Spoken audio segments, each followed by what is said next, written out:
I spent over 1,000 days building this medieval city in my Minecraft Forever world. While building it, I challenged myself to start with wood tools and gradually advance through the different tool types until I reached Netherite tools. Along the way, I also built some pretty fun projects. So let's take a look back at how I did it. Welcome back everyone to my Forever world, where we have spent over 6,000 days doing some pretty fun projects. But I think it's time to take a break from those projects. So we are going to be traveling over 24,000 blocks away from our location to have a completely fresh start in a new spot. So how is this going to work? Well, what I'm going to do first is come over here to my ender chest and take everything that I have in it out. The next thing that I need to do is take off all of my netherite gear and my elytra. So the only thing that I'm going to be taking with me is a little bit of food, some obsidian, and a flint and steel, so that way we can travel through the nether and build a nether portal. And then I have a pickaxe that we're going to use to break the nether portal, and then we are going to destroy all of these items and whatever leftover food I have once I get to where we are going. So we now just need to make our way over to the nether portal, and then we can get started with this little journey. While we have traveled south, west, and north, we haven't traveled east. So that's the direction we are going to travel today, and we are on block 40. We need to go until we get to block 6,000. So here we go. We are on block 3,000, which means that when we go to the overworld, we will be on block 24,000. So what we need to do now is build a nether portal, and then once we get the nether portal built, we'll go through to the other side to get started with this next adventure. All right, here we go. Ooh, we are in the overworld right next to an ocean. This is a pretty good spot to end up. But now what we need to do is break this portal, because we are not going to be going back to the nether at all, at least until we spend a lot of time over in this new location. Oh boy, breaking this obsidian is taking forever, and we've got a zombie approaching. No. Oh my goodness. Go away. I've got things I'm trying to do, and I have no armor. Oh boy, this is bad. This is so bad. All right, well, this portal is broken just enough. I need to get out of here. Otherwise, I am going to die. There are a lot of... Oh, and there's a skeleton. Oh, no. No, this could be bad. This could be so bad. Oh, I'm going to use up all of my food trying to escape all of these. Let's just get into the water. Here we go. Is this safe? I hope this is safe. Oh, as I swim toward a drowned. Yes, that's not good at all. Oh, I missed my armor. At least it's going to be day. Oh, and there's a creeper. Oh my gosh. Oh my gosh. There's no safe place. So now I think we can breathe a little bit.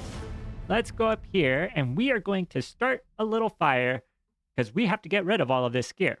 So let's go this. We're going to light this on fire. All of that is gone. I'm going to get rid of those. Put the fire out. And as you can see, I have a completely empty inventory. I am all alone in this world. Of course, I'm always all alone because this is a single player world. But now that I've had a little bit of time to breathe, it's time to start collecting up resources so that way I don't starve to death and I have a bed so I can sleep through the night. While I'm collecting up resources, I wanted to talk to you about my plans for the new location. One of the first games that I really enjoyed playing was Age of Empires. And in games like that, you progress through different ages, and as you upgrade your civilization, you get access to new buildings and technology. The other day, I came across a video by a content creator named Nuts. And in that video, they did a challenge in Minecraft where they limited the tools that they could use rather than going straight to the best tools as fast as possible. And that gave me an idea for how we could combine the method of progressing in Age of Empires with the game progression in Minecraft. So we are going to start out by using wooden tools and leather armor and building a simple medieval village. And then as we progress through the series, we are going to upgrade not only our tools, but also the buildings until we have a large medieval city. After exploring for an hour, this is the area where I think we are going to settle our little medieval village. And there are a couple of features about this area that I really like. Over on these hills, you can see there is a cherry blossom biome. Over here in the distance, you can see we've got a taiga biome, so we can get a bunch of spruce wood. And then you might not quite be able to see it, but over in that direction, there is a little island with a bunch of dark oak. And that is going to be useful for the builds that we are going to be doing today. To get started, we are going to have 3 objectives in order to successfully build a medieval village. The first objective will be to gather up at least 10 cows or 10 sheep. Objective number 2 will be to build 3 wheat fields. And objective number 3 will be to build 5 houses. But before we can start on getting any of our objectives completed, we are first going to need to do some terraforming in this area, which could take a lot of time because we are going to be using wood tools.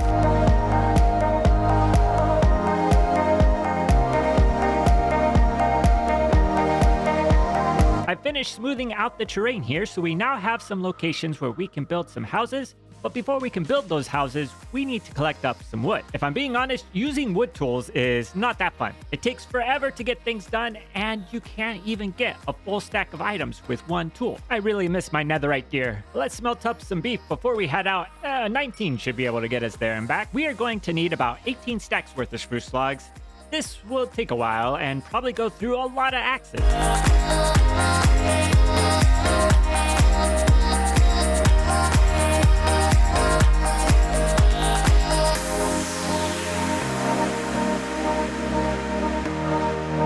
You can see in here we've got the spruce wood, we've got the dark oak wood, and we have some cobblestone there, as well as in here, which we are smelting up into stone. We're not going to be using a lot of stone in these builds, but we did need some. I think now would be a good time to go through and outline where we are going to be starting our village and where we want all of the houses to go. So let's get that started.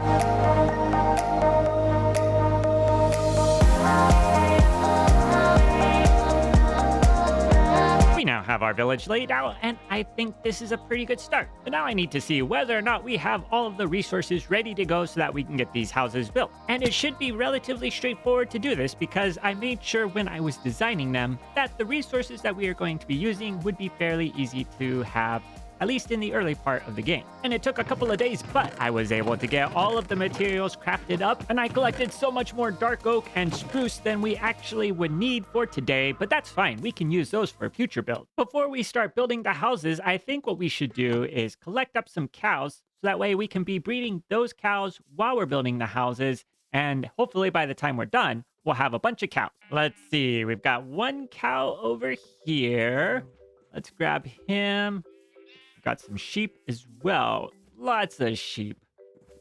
Maybe we'll have a bunch of sheep too. All right, we've got them here. Let's just get a fence built so that they can't escape on us. And then we should be able to go get some more cows. We've got 2 more cows and another sheep. We now have 3 cows. Oh, here's another cow. Oh, here's another one. I have collected so many animals here. Let's go, my friends. We have a safe place for you to stay. I haven't even started breeding them, and look at how many we have already.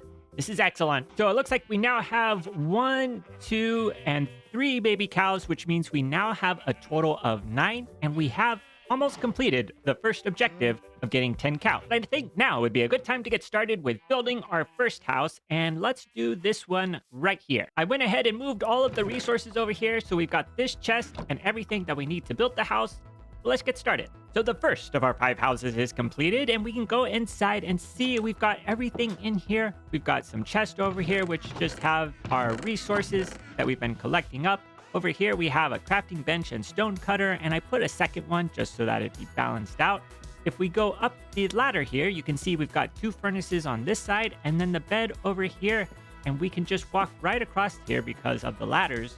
So there's no issues there to get from one side to the other. This is just the first version of this house. As we go through the next couple of episodes, we are going to be upgrading it, adding more rooms and new materials as we go along. But we're going to have to wait until we get the more advanced tools and resources before we can do that. Before we move on to the next house, I think we should finish our first objective and have 10 cows. So let's get these guys bred up. And we've got another baby cow, so we now have 10 cows. We actually have more than 10 cows. I think we should have 12 now. And that is our first objective completed. Now let's get started with the second house.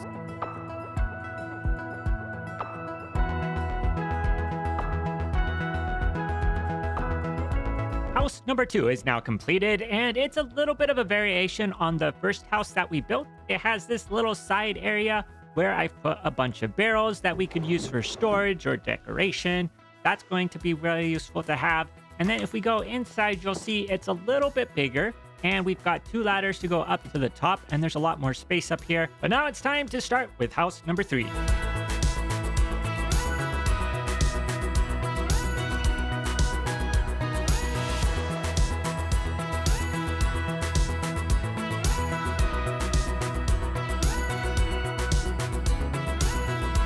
So I went ahead and built number 3 and number 4 because those are very similar to what we did for numbers 2 and 1. But number 5 over here is going to be a little bit different. And before we do that, I think what we need to do is get started with some of these wheat fields. And that's going to be a little tricky because in order to have the wheat fields, we are going to need water. And we don't have any water up here. But in order to get iron so that we can get a bucket to get water, we would need to have stone tools, and we can't get stone tools this episode. But I think if we were to head out and look for some shipwrecks, we would be able to get some iron to craft a bucket, and then we would be able to get water. So let's go see if we can find a shipwreck and hopefully be able to build our wheat farm. Over here, we have the island, which has the dark oak forest on it, and I think over here, you can see 3 masts sticking up out of the water, and so that's going to be a shipwreck. Hopefully, there's some iron over here that we can collect. All right, let's head down and see what we can find down here. Let's find a chest. We've got chest. Whoa! Plenty of iron in here. That is amazing. Let's take these smithing templates, and we might as well take the nugget there as well. Let's get the lapis. Well, that was pretty good. We got that on the first try.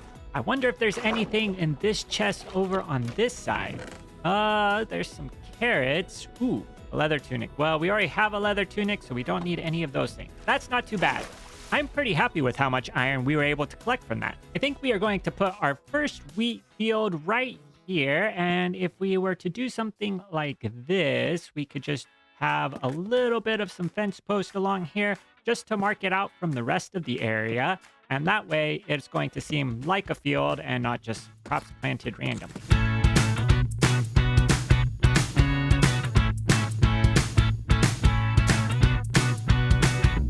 We are a little short on seeds, and I think what I'm going to do is finish getting the other 2 fields ready, and then we'll see where we are and whether I need to go out and try to find some more seeds. But I think this area right here between these 2 houses will be perfect for our second field.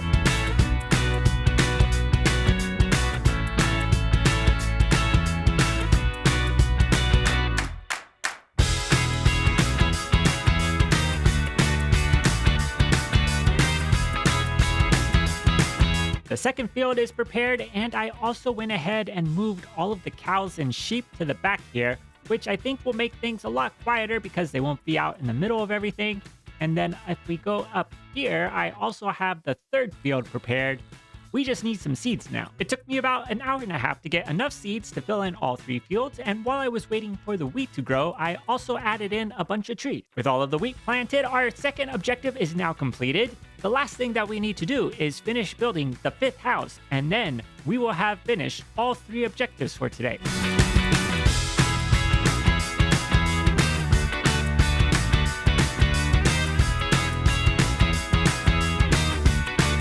The 5th house is finished, and our 3rd objective is completed. The 5th house is a little bit bigger than the other 4, and I think it makes a great addition to our village. We have a pretty nice area going here, and I really like how it's starting to come together. We've got our cows down here. We have our wheat fields here, and over there. We've got the houses with the smoke coming out from the fires. I think it came together very well. And we have lots of room to expand this village, not only in this area here, but also in the area outside.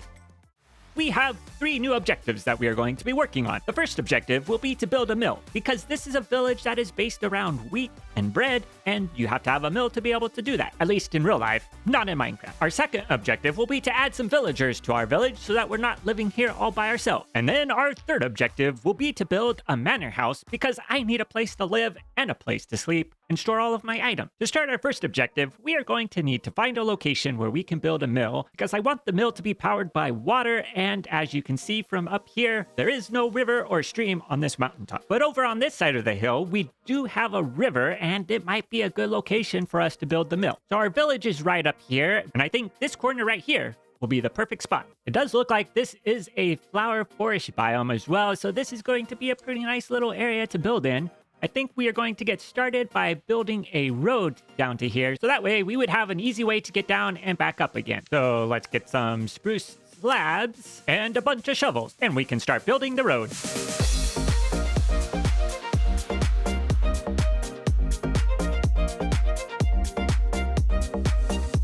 So I have the road end right over here, and what we are going to do is build the mill, and once that's built, then we'll connect it up to the road. But now that I've finished up the road, I think it's time to harvest some wheat, as well as some cows, so that way I can be sure to have enough food and leather armor so that I can be fully geared up. So I now have a full set of leather armor, as well as a full stack of cooked beef, and I think that will really help us as we go out and collect a bunch of resources. Because for the builds today, we are going to need a lot more wood. We are also going to need some stone, and some other types of blocks as well. Hopefully we'll be able to collect them up with the tools that we have. And I was able to get the resources collected up using the tools that I had. The first one I was looking for was sandstone, and that was relatively easy to find. But next, I needed some moss blocks, which you can find in lush caves, and you can find lush caves by locating an azalea tree. And that took me a little bit to find, but once I did find it, it was pretty easy to go down into the lush cave and collect up all of the moss blocks that I would need. So we now have our spruce wood, our dark oak wood, our moss blocks and sandstone, and some cobblestone. But now it's time for some smelting, because we are going to need about 10 stacks worth of stone, and right now all we have is cobblestone, so this is going to need to be smelted up into stone. And while we're waiting for that to get smelted up, I think we should go get some villagers. Luckily, I know where some villagers are that we can get moved into our village. Here is the perfect candidate to move to a new village. Now off we go to a new home. But now we need to get the villager from down here up into our village over there. Let's see. So I think what we can do is use a composter to get his attention, and then we can have him just follow that all the way over. I can break the boat. There we go. So let's see if we put the composter here. Does he see it? All right, he does seem to see it. He's coming over, coming over. All right. Oh, there we go. And we'll move the composter over here. All right, here he comes along the way, and break it. Okay, and we'll just keep doing this all the way to the village. And this is the last placement here, and we've got a little farmer who's going to live right here in this house, and he'll have his wheat field over here. I think that'll be pretty good. Let's go get villager number 2. Before we get villager number 2, I think we should also take some of the beds from the village, so that way we can have some more villagers over at our village. And villager to number 2 is ready to go. And we now have 2 farmers that are going to be living in this house here. And then what we can do is put the other beds that we collected from the village over here, and we will start to get some more villagers as well. And we'll just give them some bread. So we'll put half a stack over here and half a stack over there.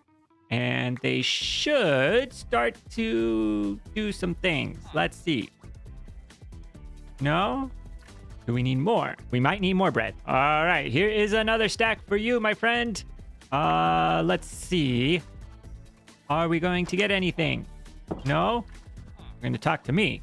This is not the right way to go. Now where are you guys going? Well, I guess we'll leave them to it. They seem to have other plans. And to make the villagers feel more at home, I got them a bell, which I definitely did not steal from the other village. But now that we have our villagers here, our second objective is completed, which is really our first objective because we haven't built the mill yet. So I now have all of the resources crafted up for our mill that we're going to be building in here, and then all of these resources will be for the manor house. I've brought the resources down to where we are going to be doing the build, and I think the next thing that we need to do is make this terrain just a little bit more workable. So that means we're going to need to clear out some of the trees, and then make the terrain just a little bit more manageable. The terrain is looking much better. We've got it so that it slopes down to here, which is where we are going to build the mill, and then I've got this area dug out. We are going to have a water channel come through here, and that's going to make more sense once the build's in place. I think we are now ready, though, to get started building that, so let's get going with it.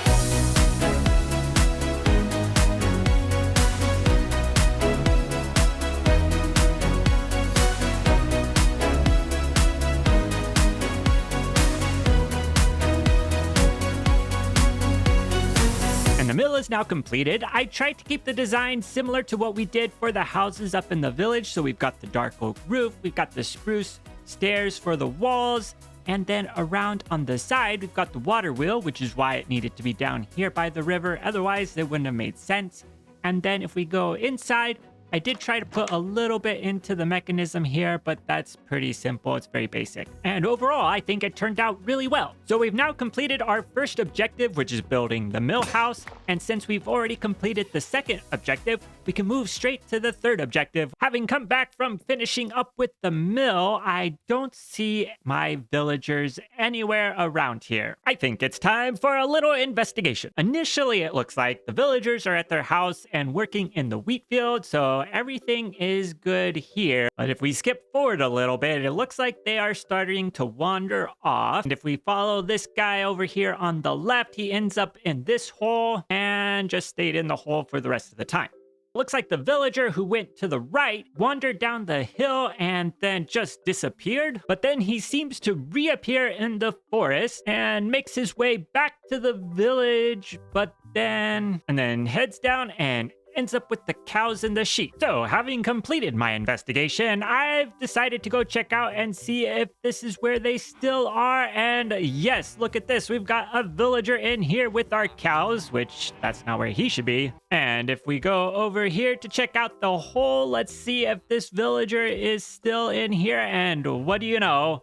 This villager is here as well. I guess this is why you have an enclosed space when you have a bunch of villagers. Let's see about getting this villager out of the hole. So we'll break the block. And then if we put this composter here, does he come out? There we go. He's out. And we're going to just block this hole off because we don't need them going back down there anymore. And then I think we can do the same thing over here. We'll place the composter, open up the gate, out comes the villager, and we'll just go ahead and put the composter back where it belongs, and he should follow us around the corner, maybe not.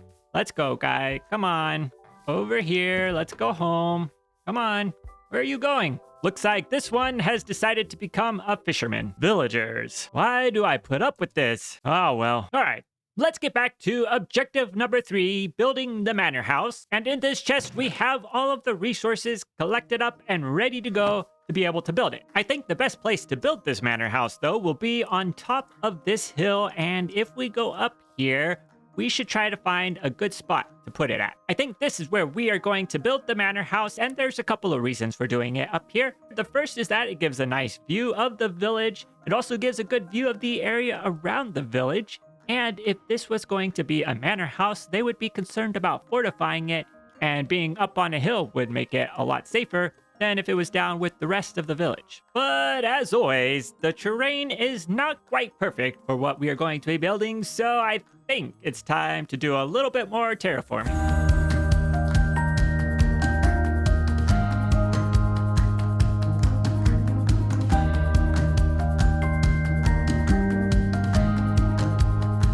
So I think this area right here is ready for us to build on. I went ahead and made a road which leads all the way down around, and then it meets up with our road into the village there. I've also gone ahead and brought all of the materials up here, so we are all set to go. Let's start building.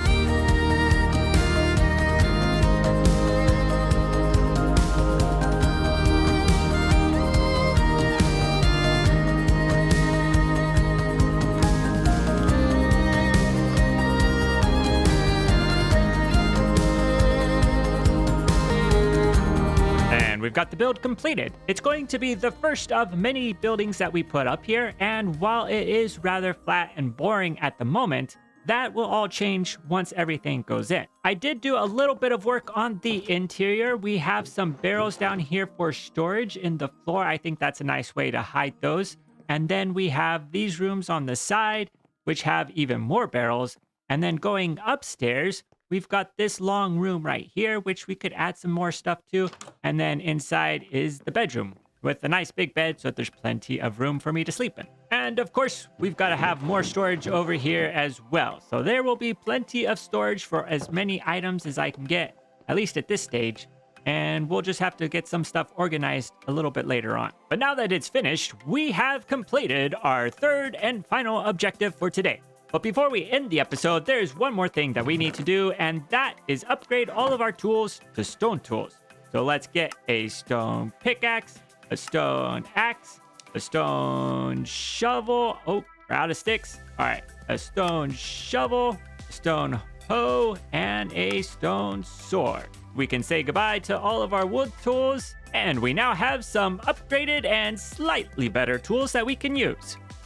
Last time we upgraded our tools, and today we are going to upgrade the buildings. And with the upgrades to these buildings, I tried to approach it as though someone was remodeling the house once they had access to new materials. So instead of getting rid of the original structure, I took parts of it and kept that, as well as adding in some of the materials that we used in the manor house, like sandstone and stripped dark oak logs, but I also added in some mangrove wood, which I think adds a nice color that complements the spruce wood. And with these additions, I think our village is starting to look a little bit more advanced, or at least as advanced as a medieval village can look. Our village is now looking a little bit more prosperous, but that is not even going to begin to cover what we are going to do today. That is only the beginning. Today, we are going to have 3 objectives that we need to complete before the end of the episode.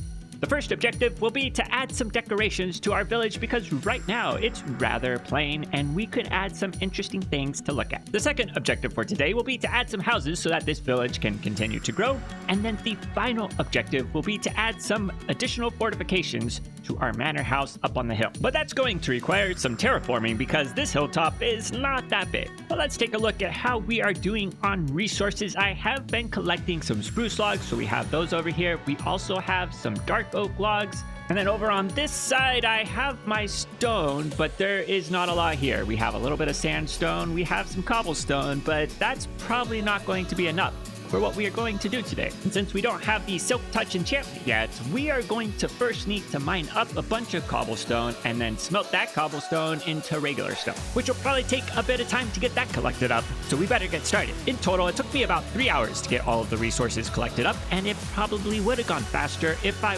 wasn't using stone tools. But it's been pretty interesting going through and using stone tools and wooden tools for as long as I have. Usually when I start in a new world, I speed through using those as quickly as possible because they are so slow and they don't last very long, which is all to say that while I found this challenge interesting, I probably will never do it again. And don't even get me started with leather armor, which offers almost no protection. And since I can barely stay alive while using fully enchanted netherite armor, I have almost no chance in leather armor. But now that we have all of our resources collected, we can get started with our first objective for today. So the first thing that I want to build today are some watchtowers that are going to go on either side of the road here, and they will mark the entrance to our village. So I think I want to add just another little bit to this layer here, so that way the tower on this side will be on the same level as the one over on that side. I think that should be enough space. Let's get these built.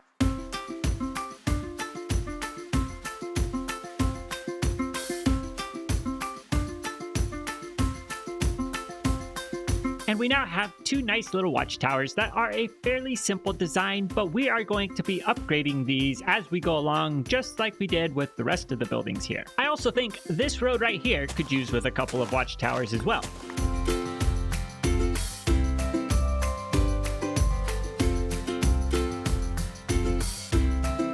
With both sets of towers completed, the next project that I want to work on is going to go over on this side here. And it's not going to be more watchtowers. Instead, I want to build a retaining wall around this corner here, so that way up on top we can extend this ground out a little bit of ways to make some more room to build.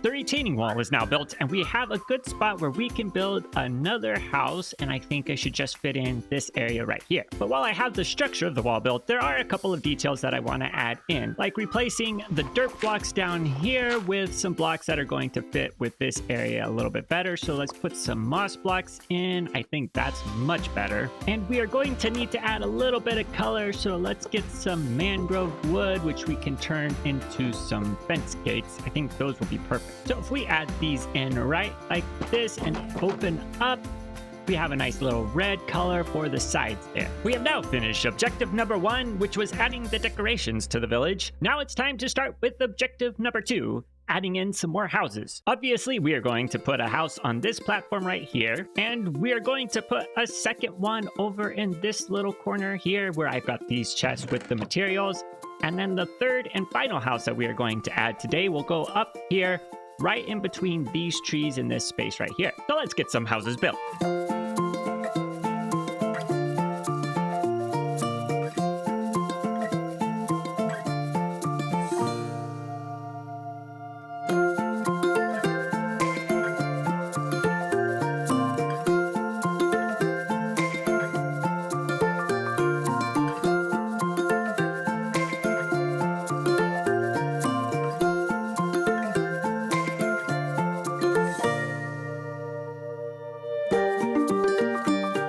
With the completion of the 3 houses, we've finished up our second objective for today, and I think this village is really starting to come together. There's still room to add a few more houses. I think at some point we should put one right over here. We could probably fit in a few more up on that level there.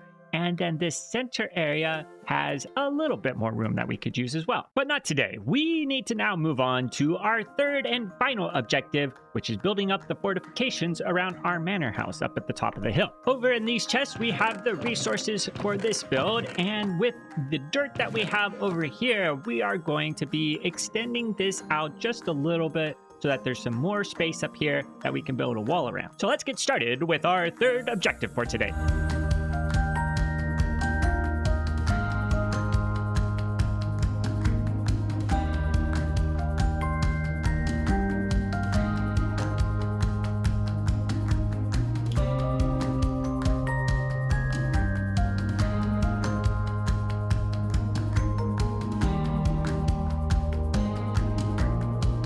And we now have our third objective completed with the fortifications going around the manor house. And I tried to do a couple of different things with the design. The first thing that I did was that it's not a perfect circle that goes around. It's a little bit irregular. And I did that on purpose because I didn't want it to be an exact circle, since this is an early version of it.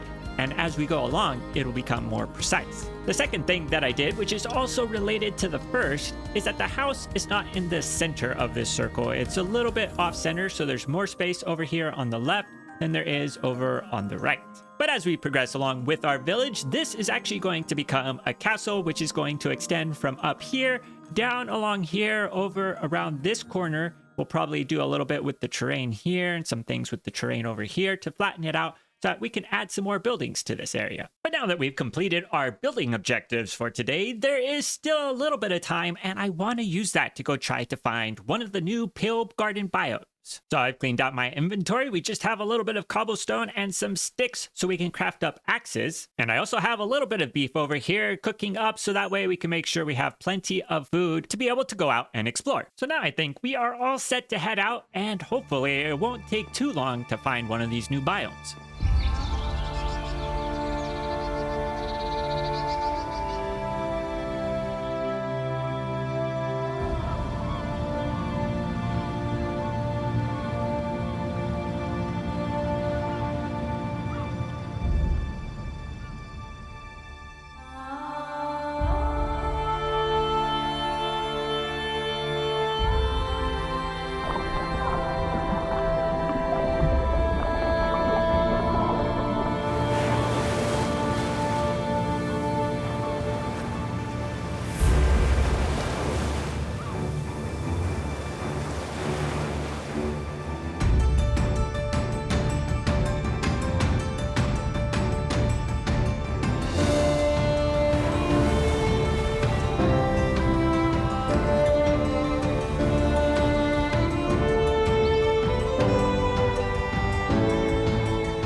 Well, I can't say that I would ever recommend staying overnight in a pale garden biome. This place can get a little deadly. But during the day, I was able to get a lot of different items collected up. So we have a bunch of pale oak logs, we've got some of the pale moss, and we've got some of the eye blossom flowers, which we'll be able to plant, as well as some saplings. So that way we can get some pale oak when we're back at our base. This pale garden biome is fairly large, and I really like how it's up against these mountains with the dark oak forest around it and the taiga forest around it. It just is a really nice setting, and super lucky that I found it. Now, we've been using stone tools for a couple of episodes, and I think today will be the day that we finally upgrade to iron tools, which means it's time to build an iron farm. But before we can get started on that project, we should return back to my home base. While I'm returning home, this is the perfect time to go ahead and subscribe if you're not subscribed already. If you're already a subscriber, then leave a comment down below, like the video, or share it with a friend. All right. I should be back at my home base. Let's return to the video. And we are back home after being away, and it is so good to be back. I am really looking forward to the projects that we have for today.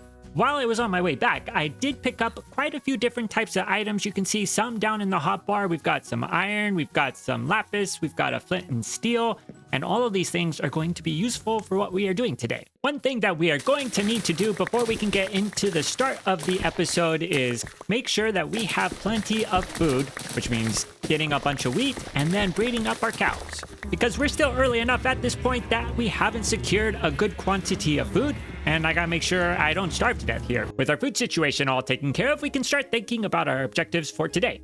While we usually have 3 objectives for these episodes, I think today we are going to just have one objective, and that's building an iron farm. The reason why we are going to have only one objective is because this project is going to take a lot of time, and we've got a lot of planning that we need to do. The first thing that we got to figure out is where we're going to build this iron farm, and we have a couple of different locations on where we could do it. One spot would be this little area right here, which would allow us to have this hill in the background. The farm wouldn't be too far away from our base, and it'd be pretty easy to access it. We'd probably have to build a bridge here, but I think that might be a nice spot. The downside to this area is that it has the cherry blossom biome in the background, and it just doesn't seem to fit with having a big iron farm. The second location that we could choose is this hill right here, and we could build it in the forest. It would be on the way to the taiga biome where we get our spruce trees, and that might be a nice spot to have it with this cliff in the background. The downside to that location is that it's pretty far away, and we'd have a long ways to go to get all of the materials out there, plus we'd have a long ways to go to get all of the iron back. The third option for where we could build the iron farm would be this spot right here, which is on the other side of the hill from where our village is. But the downside to this is that if we ever were to expand the village and grow the city, we'd have this big iron farm right here, and we'd have to really work hard to get around it. But having it down here would be really close for getting all of the materials over there. That makes it very tempting. Lucky for you, you already know where I'm going to decide to put this because you've seen the thumbnail. Trying to pick this out is so much pressure.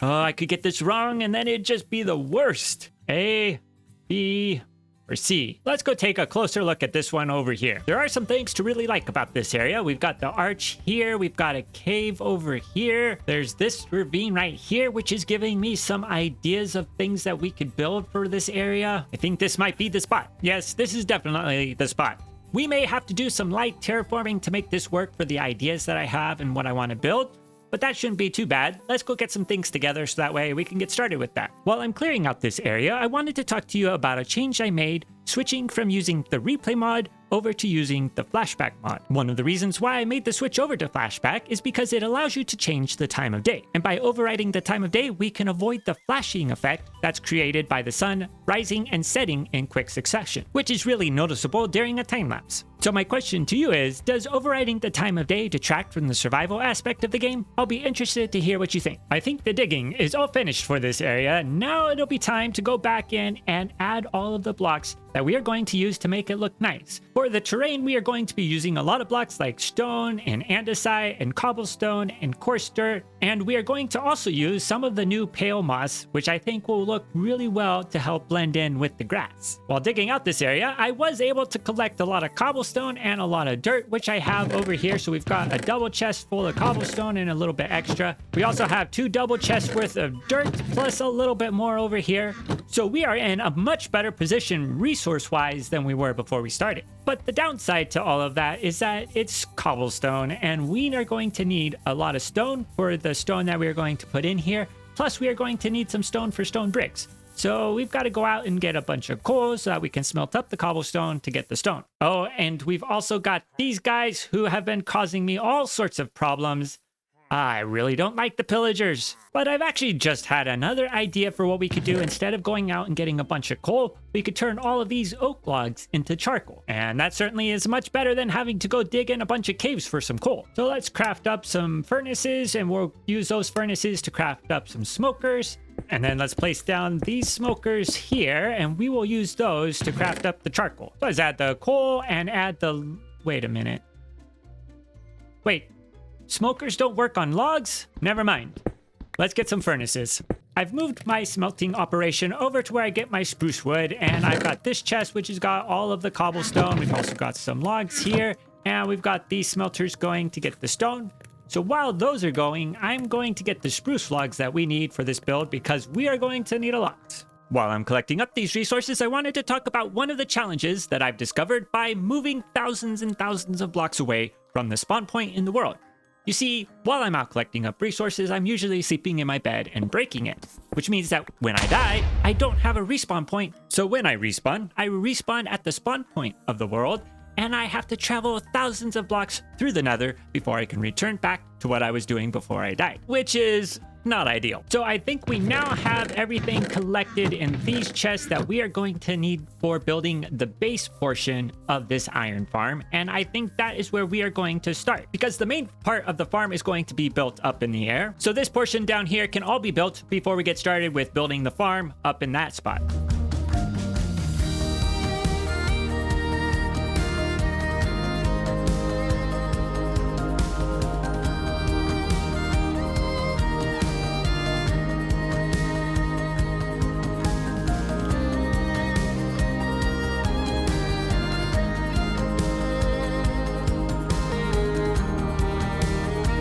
So now we have an area that's looking a little bit more like it's part of a mine and not just a hole in the ground. We've got these platforms which are just going to serve as the base for the iron farm, and the platform that the iron golems are going to spawn on will be up in this central area here.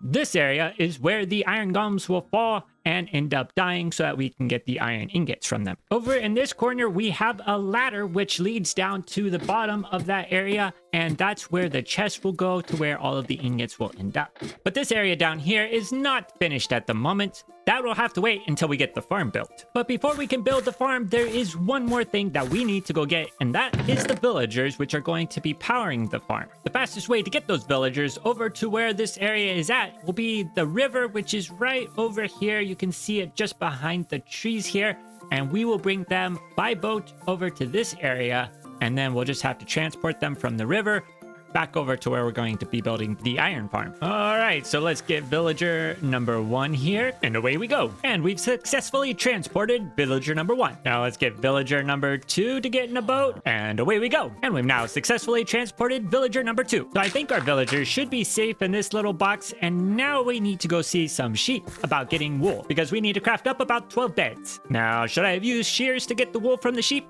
Yes, that probably would have been better. But because we are not using iron tools yet, we have to wait to use the shears until the end of the episode. So now let's put down the 12 beds that we've crafted up here, and that way we can get 12 villagers because we are going to have 4 modules of 3 villagers each. And we'll give these guys some wheat.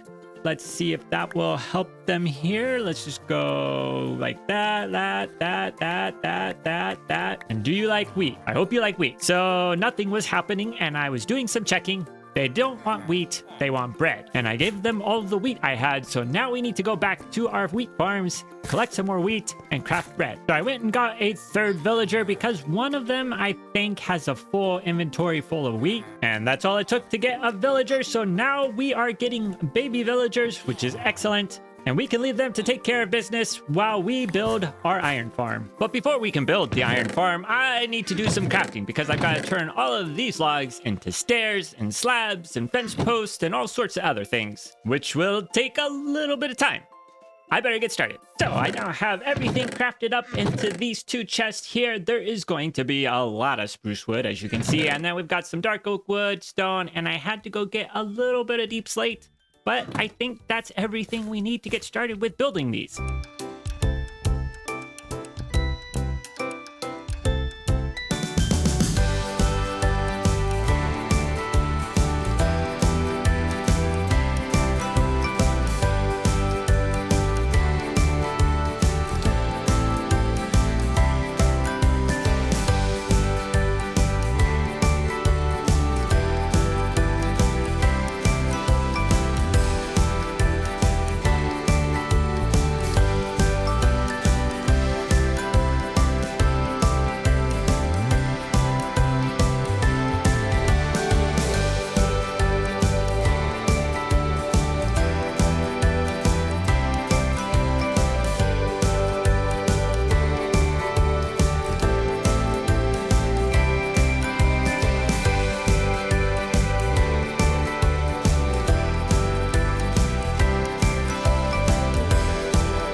Our farm is now built, or at least the structure of our farm is built. There are a few things that we need to do before it's all set to go. When our farm is up and running, the iron golems are going to spawn in this area here, so we need to do a couple of things to make sure that it's ready to go. The first thing that we have to do is put in these fence gates right here, because we need to add water so that the iron golems are pushed to this center area and drop down into that hole right there. And the fence gates are going to keep the water from flowing down into that spot as well. Let's put water in this corner, this corner, this corner, and this corner. Then we can fill in this, get rid of the dirt blocks, and this area will be all ready to go. Next, we need to get some lava. Then we're going to come to the bottom of this area, and we are going to be placing in signs at this level right here. And we are going to use the signs to hold up lava for when the iron golems fall down. And to get full coverage for this area, we have to put some lava in the center, then we need to put some lava in each of the corners. And this is the last one right here. We now have full coverage with the lava. But that's not all we're going to be using down here. We are also going to be placing in campfires at this level so that when the iron golems fall down, they are going to be standing on top of the campfires and right in the middle of the lava. There is one thing that we need to add to this area still, and that's a bunch of hoppers underneath the campfires to collect up all of the iron. But I don't have any iron to be able to craft those up, so we are going to need to finish building the farm so that way we can get iron to get the hoppers. And I have a plan for how to collect up the iron in the meantime, but we first need to get the farm up and running. So we now need to figure out a way to get our villagers from this spot right here up into the boxes in this spot right here. So it's nighttime, and I think we are going to take advantage of that by getting our villagers to track the beds all the way up this little staircase that I made to get them up there. We've got our first villager, but that took a little bit of work. This may take a while.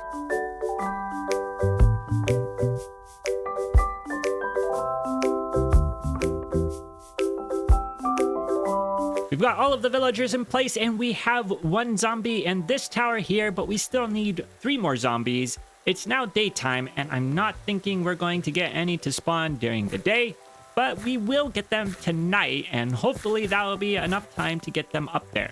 I did end up crafting a shield because I was getting shot by arrows running around in the forest, and the skeletons were not letting me go, so I have the shield just for that. But pretty soon, we are going to be in full iron armor, and that will be a huge relief. All 4 modules now have zombies, and I think it was a huge mistake for me to put the zombie in this one first, because it caused all of the iron golems to spawn right at the beginning, and every time I brought a zombie up here, there was an iron golem to kill it. So I had to create some pretty massive scaffolding around it to make sure that if there were any iron golems, they wouldn't get the zombies. But for this farm, it is based off of mechanics designed by Ian Exo4, and what it does is it has the zombie in the boat, which means that the zombie won't despawn and you don't need a name tag to be able to do that. This zombie is actually holding an item, so it won't despawn, but the main thing that's going to hold it here is the boat. But now I think it's time to finish getting all of this scaffolding removed, so that way this farm can start to function at 100%. We are also going to need to get rid of all of the iron golems which have spawned in and are littered about in this area. I think there are about 5 or 6, and so we're going to have to take care of those so that the farm isn't going to be affected by them. And it's a little bit scary to do that because you have to hit them and then go up 4 blocks so that way they can't get you back. And of course, this guy isn't going to cooperate and come over here. Is he stuck or something? Who knows? All right, there we go. Nope. Can we just hit him here? All right. I guess we can just hit him here because he's stuck. But after cleaning up all of the iron golems, we have almost a stack of iron ingots. We are going to need just about another stack before we have enough to make all of the hoppers we need for down here. So let's see if we can get this cleaned up. We also seem to be losing some of our wood here to the lava that's on that side. So I think what we should do is replace it with some stone bricks, and then we should be all set.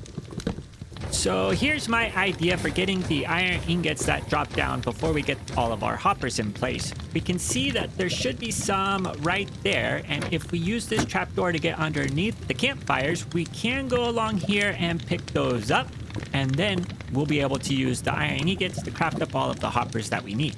We've now crafted up all of the hoppers that we need, and we can start putting them in here so that way we don't have to manually collect the iron ingots. I think what we are going to do is have a row going down the center like that, and then for the ones over here, they will just feed into that line on this side. We'll do the same thing over on the left, and then we should be all set to go. And already we've got 24 iron ingots in here with the 7 that we've already collected. That's 31. I think we are now ready to let this run for about an hour and see how much we are able to collect.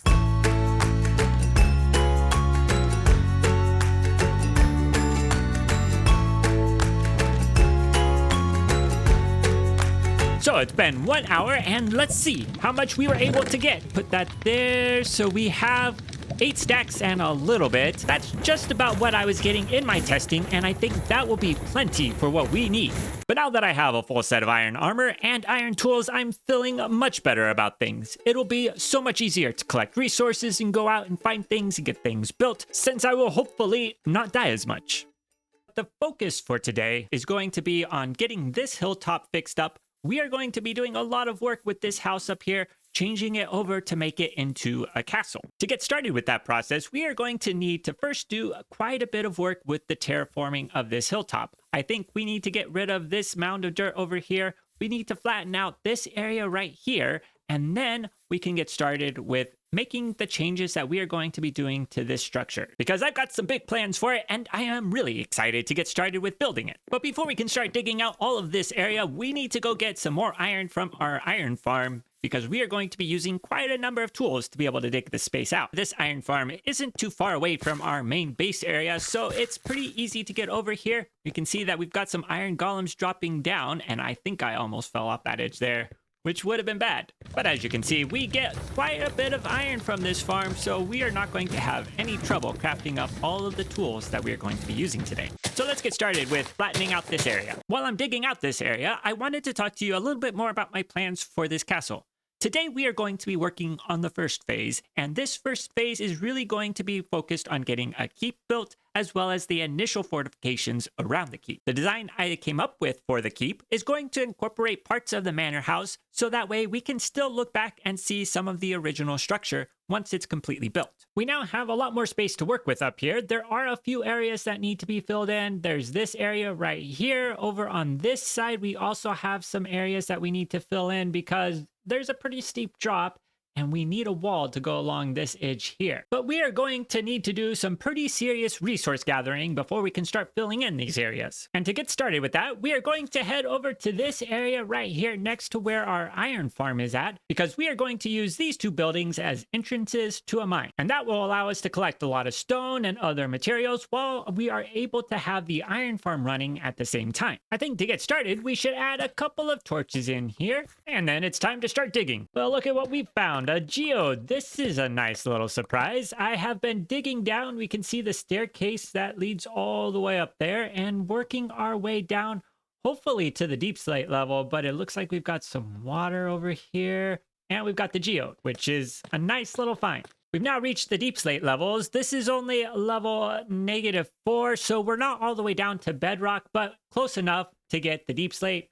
We have this staircase coming down, and I think I want to do one more thing so that way we can get all the way down here easily. We're going to put some water in this spot right here. but I don't have a bucket of water. I should have remembered to bring that with me. So let's get a bucket and some water, go back down the staircase and place the water. So now from the top of the stairs, I should be able to drop all the way down and end up in the water, and I'm perfectly safe. But now that the mine is completed, we are ready to get started digging out the stone, and boy, oh boy, are we going to need a lot of stone. In total, we are going to need about 158 stacks of stone, which that could take a while. So let's start digging this out. I recently launched memberships on the channel, and they come with a bunch of fun perks like custom emojis and badges.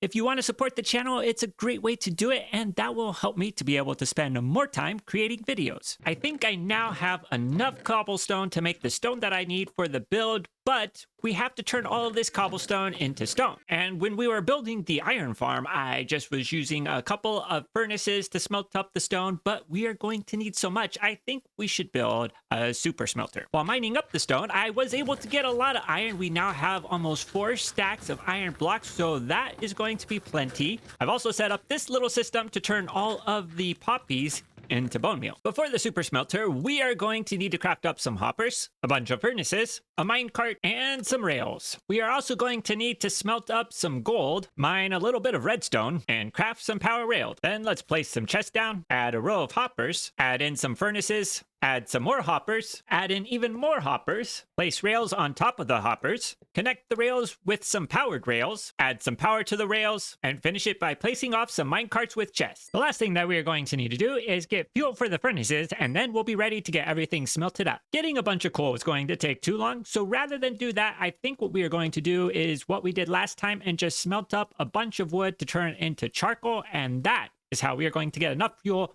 to turn our cobblestone into stone. So we've got our furnaces going, and now what we need to do while those are smelting up is start mining the rest of the materials that we are going to use today. While I'm collecting up the resources, I wanted to ask what you prefer to hear during these time lapses. Do you want to hear me talking about things, or would you rather have music?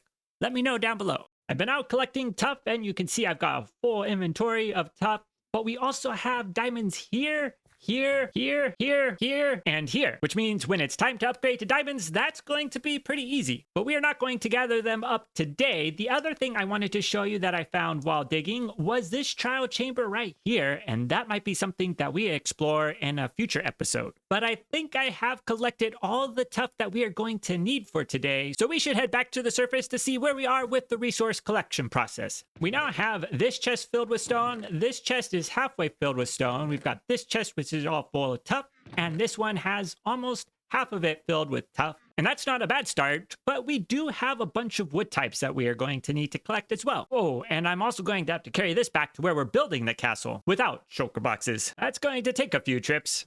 Better get started. I think I finally have everything collected up. You can see in these chests all of the different materials that we are going to be using for this build. There's a lot of stone, a lot of tuff, a lot of mossy stone bricks. We've got spruce wood, we've got dark oak wood, we've got pale oak wood. We are going to be using a lot of different blocks in this build, and I think it's going to be the most detailed build that we've done on this project so far. And I'm ready to get started. So let's get going.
about 7 hours, but this castle is now finished and we can take a look at it to see what we've got going on in the interior. As you can see, there's nothing in this spot. We've got lots of room to work with, and we will be definitely adding some things in here to make it feel just a little bit more lively than it is right now. Going inside, you can see not much has been done in here. I have this all planned out, but I ran out of time for being able to get it done for today because I've been building and playing Minecraft for over 16 hours today, and that's a lot of time to be spending in Minecraft. So this interior is going to have to wait for another day. But instead of focusing on what's not finished, let's take a look at this castle from some other angles. Walking through the village, the castle is very imposing up on top of the hill and definitely stands out a lot more than what we had there before. Oh, and take a look at it from the iron farm. That really stands out from back here. And one more place that I wanted to check it out from is down here in the river. Oh yes, there we go. Look at that.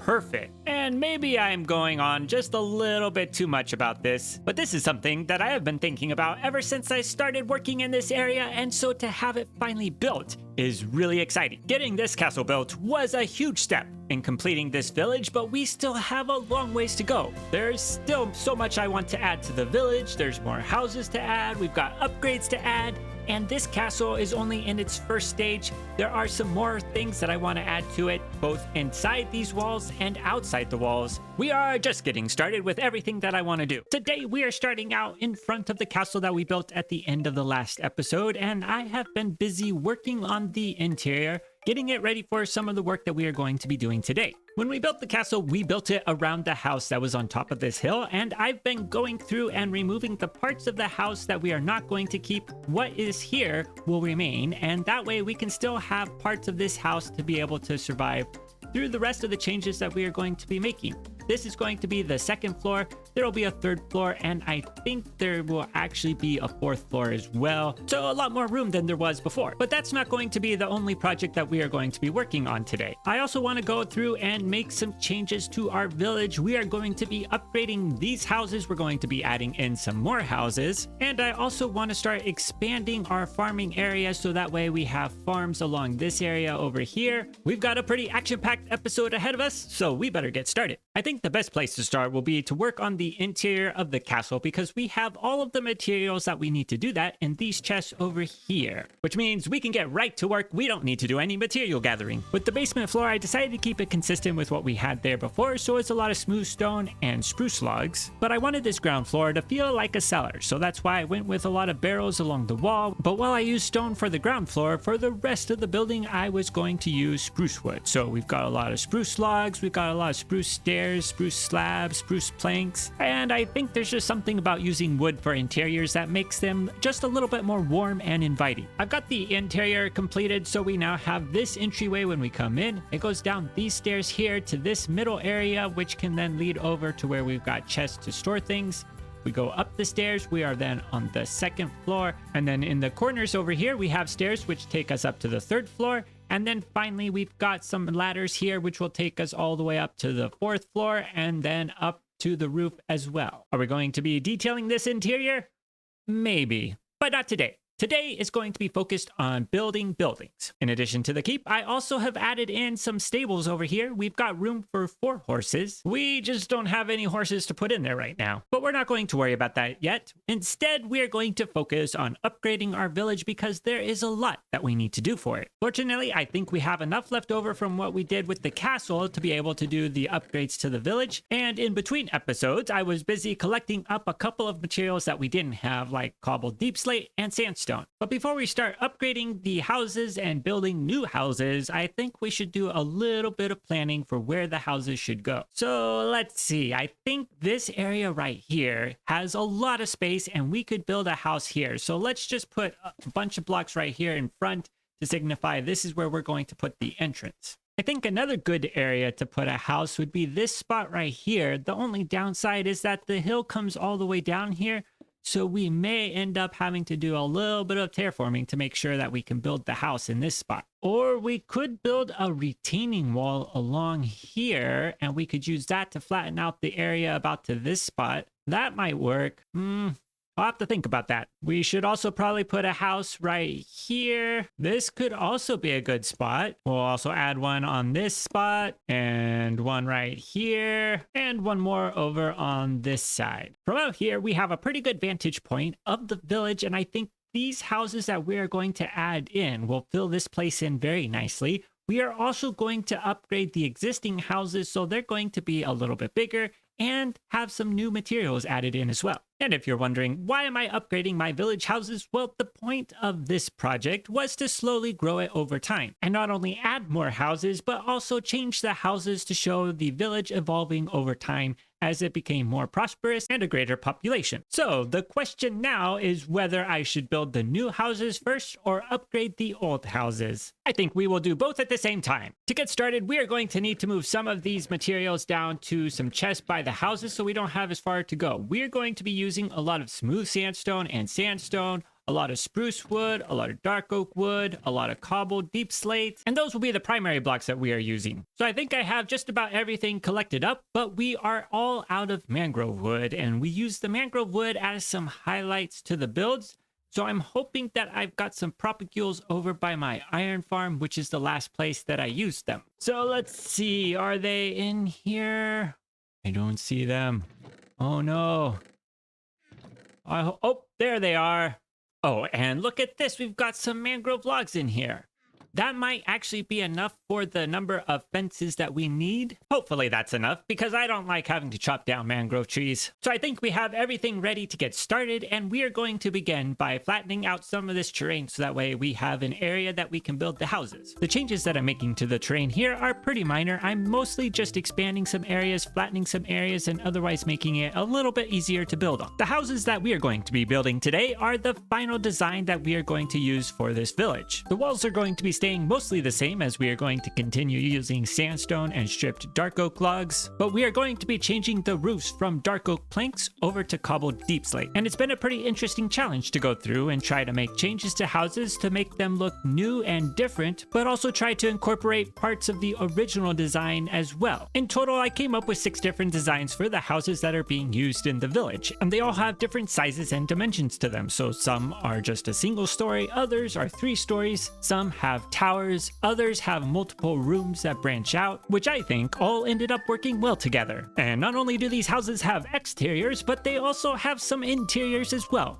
Are they pretty basic?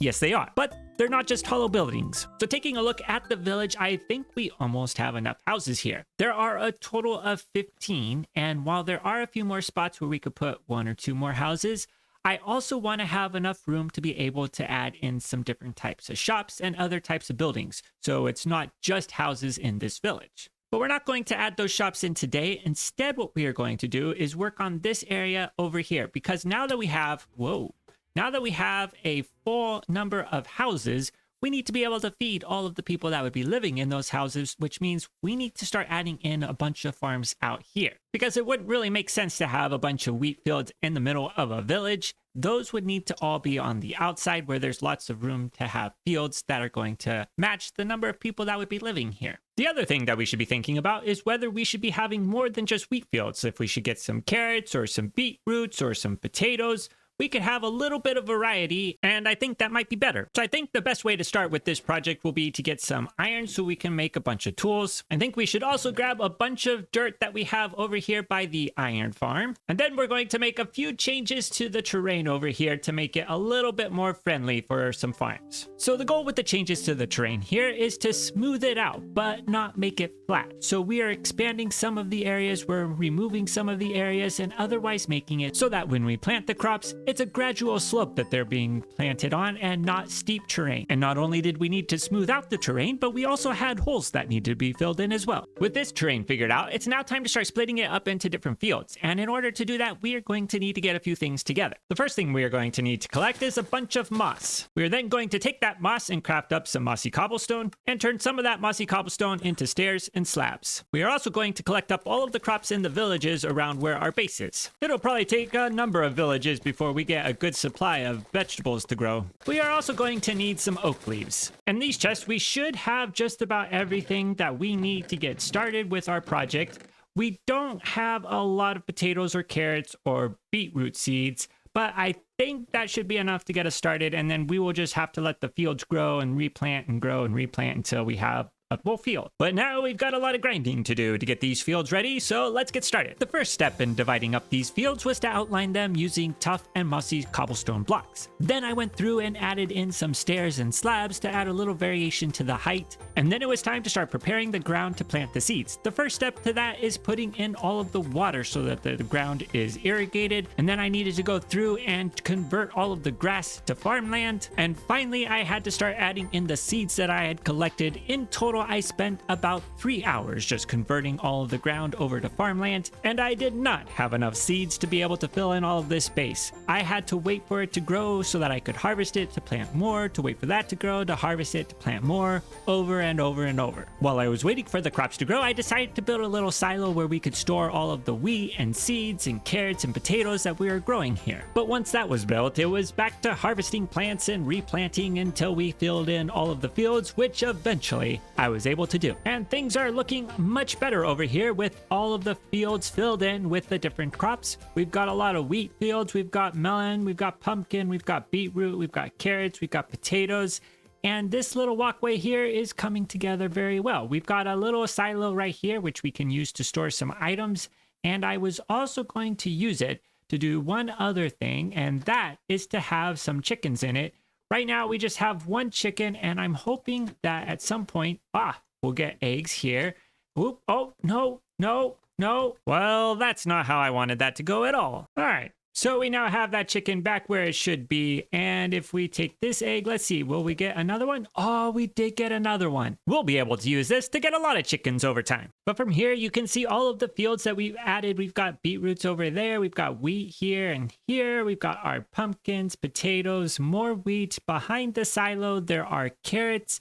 And then over there, we've got some more wheat and then melons as well. And with the addition of these fields and the buildings that we added to our village, this area is really starting to feel like a proper settlement. We can come through here. We've got all of these buildings for the different villagers. We've got our castle in the background that we did last time. And we're really starting to increase the density of this village. I think with the addition of some more houses as well as some different buildings, we will have everything just about where we want it. But in the process of getting all of these fields planted, I did harvest it a number of times, and you can see we've got lots of carrots, we've got lots of potatoes, we've got a lot of beetroot, and a ton of wheat. But something that I was planning to do at the end of the last episode that I didn't do at the end of the last episode was to switch over to diamond gear, because we've been using the iron gear for quite a while now, and I think it's about time that we upgrade. And luckily, we discovered a place with a lot of diamonds a couple episodes ago, so it's going to be pretty easy to go find them. But while we head over to where the diamonds are, we should talk about what we're going to be doing today, because today is going to be about adding in a bunch of details, not only to the village, but also to the castle. And I've got a couple of different ideas for the things that we are going to be adding to the village and to the castle, and I think they're going to make them feel just so much better. Down here where I get my deep slate and top, there's a lot of diamond ore lying around, and we're going to start collecting that up with this one here. And then we have a bunch right here too. Can't forget this one, or these ones either. There's some more right here, and I think this might be the last group of diamonds that we can collect. We got 33 diamonds. Not too bad. All right, let's get things crafted up. So obviously we're going to need a helmet. We're going to need a chest plate. We're going to need some leggings. We're going to need some boots. And we're going to need, let's see, a pickaxe, obviously. Shovel, obviously. An axe, obviously, and a sword. Well, 33 diamonds turned out to be the perfect amount to get completely geared up. And if you're wondering why I didn't get any enchantments for collecting the diamonds or getting geared up in diamond armor, this is my world that I've been using for a long time, and we are just in a different area, and I just started from the very beginning in this new area, so I really can't get the achievements because I've already gotten the achievements in this world. But now that we're all geared up in diamond armor, I think we need to get started on our projects for today. And one thing that we're going to need today is a bunch of wool, and I don't have any sheep. Now I could go out and collect a bunch of wool from the sheep that are out in the world, or we could build a little sheep pen in here and have a bunch of sheep. And I think this is a nice little area that we could fence in, and we could fill it up with sheep, and we could probably move our cows, which we currently have in our village, out here as well. Yeah, I think that's a good idea. I've gone through and fixed up the terrain so it's a little bit flatter in some areas, it's a little bit more expanded in some, and I covered up the cave that was right here in this corner For the fence that we are going to put around our sheep and our cows, we are going to do the same thing that we did around the fields, which is going to require a lot of mossy cobblestone. And I'm trying to decide whether or not I should build a moss farm or whether I should just go out and collect it like I've done in the past, because what I've done in the past has worked, but it requires a lot of bone meal, it requires a lot of time, and maybe it would just be faster to have a moss farm. Just looking at how much mossy stone bricks we use in our castle, and we are going to be expanding that at some point, we are probably going to want to switch out these towers and use mossy stone bricks. We're going to be using mossy cobblestone and some other things. I think it may be time to build a moss farm. But if we're going to build this, we are going to need to get some serious resource collection done, because we've got no redstone, we've got no redstone materials, and oh, it's night. We're going to need a lot of redstone to be able to build this moss farm. We're also going to need some obsidian, because we have to craft up some observers, which requires quartz, which requires going to the nether, and we need a place to put another portal. So we'll probably do it all over by our iron farm. I think that'll be a good place to build the moss farm and a good place to have our nether portal. I have also updated my world to 1.21.5, so as we go through the forest here, you're going to see the leaves coming down. We'll probably have to head out at some point and get some of the fallen leaves that go along the ground.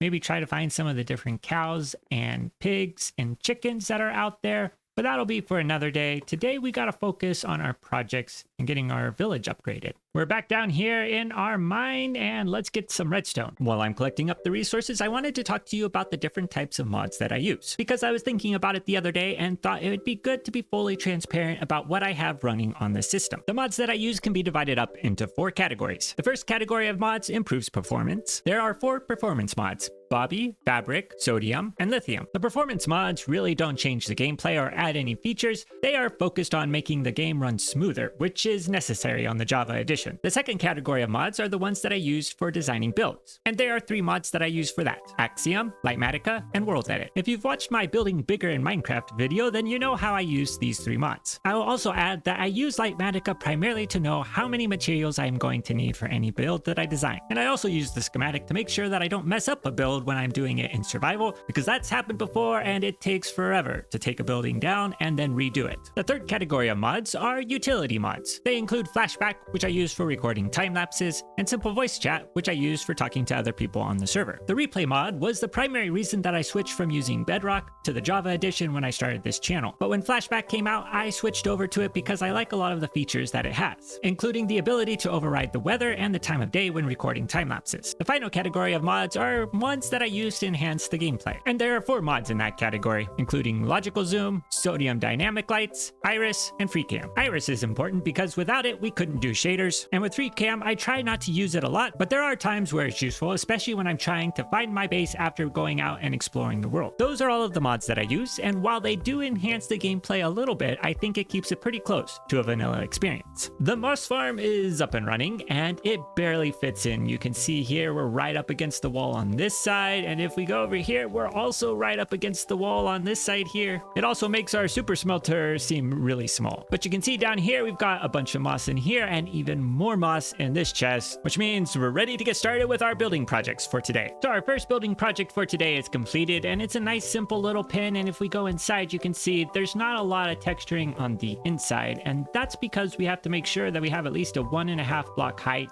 so that no cows or sheep can jump over it. And I think that should be pretty good on the interior. But on the exterior, there's a lot of texturing. So we've got oak leaves, we've got a lot of slabs and stairs just to add a little bit of variety so it's not all just one big flat wall. And especially through this area where we've got a lot of flowers, because this is a flower forest biome, it looks really good. But now we need to add in the sheep and cows that are going to be living in this area. And I don't know whether I want to try to move the ones that we have up here. I think there's too many to move down into that area. But we could find some on the outside that we could easily move in, like this sheep right here. So we now have a pretty good start for all of the sheep here. We've got a few cows as well, but that means we need to do something about all of the cows in this pen. Oh, hey, look, state. Now it's time for a little bit of cleanup, and then we can get started with building the structures that I want to add into the town. We are going to start the building process by going into the nether and collecting up a bunch of glowstone. Let's also get some moss carpets, and then we're going to use the glowstone and the moss carpets to light up this entire village, because I don't want to have a bunch of mobs spawning in here. That's going to mess everything up. 2 stacks of glowstone have been placed, and you can kind of see the light here. It does stand out quite a bit, but I'm hoping that there is enough placement. Ooh, that might be a problem right there. We might have a problem right there. But we're going to have to wait until night to find out whether we lit it up enough or if there's going to be a bunch of mobs spawning it. Here we go. The sun has set, and are we getting any mobs in this area? It's looking pretty good so far. I don't see any mobs down there. Are we getting mobs in other places? I mean, there's not a lot of mobs over there anyways. But that's definitely a dark area, so we're going to put some lights there. We're going to probably need to put some lights in through here. And all of those lights have now been placed, which means that we can start building. Or at least that means we could start building if we had all of the materials. In total, we are going to need 73 different items, and we are going to need to go out and get those collected up and then crafted up. And that's going to take a little bit of time, at least for me. You get to jump right ahead to when I have everything collected and ready to go. And I now have everything collected and ready to go in these 3 chests. It took me about 3 hours to get these all together, but I think we can now start building. And the first thing that we are going to build is a little marketplace. So we are going to put in some market stalls along the road here. We're going to expand the road to go back around to where this hill is, and we're going to flatten out this area and then put in some more market stalls along here. Because what would a medieval village be without some market stalls? Of course, that does mean I gotta do a little bit of digging before we can do the building. But getting that completed wasn't too bad, and we can now get started.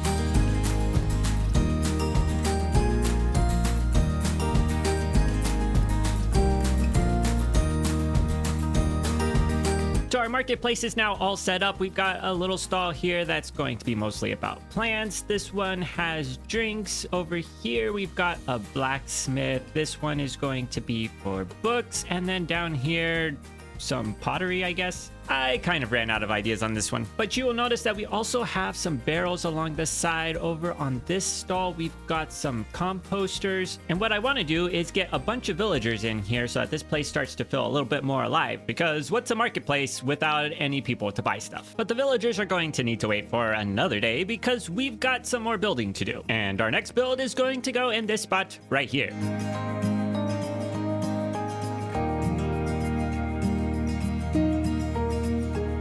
Our latest build is a blacksmith, and I think it came together very well. We've got a lot of coarse dirt in the ground here. Of course, there's stone underneath where the forge is going to be at. We've got our tools up here. We've got shelves in the back, the anvils over here, and I think it came together very well. But we're not done with the building yet. We've got one more build that we have to do. And this build is going to go in this area right here. We've got a lot of room to work with, and this build is going to be a little bit bigger than what we've done so far. So let's get started with it.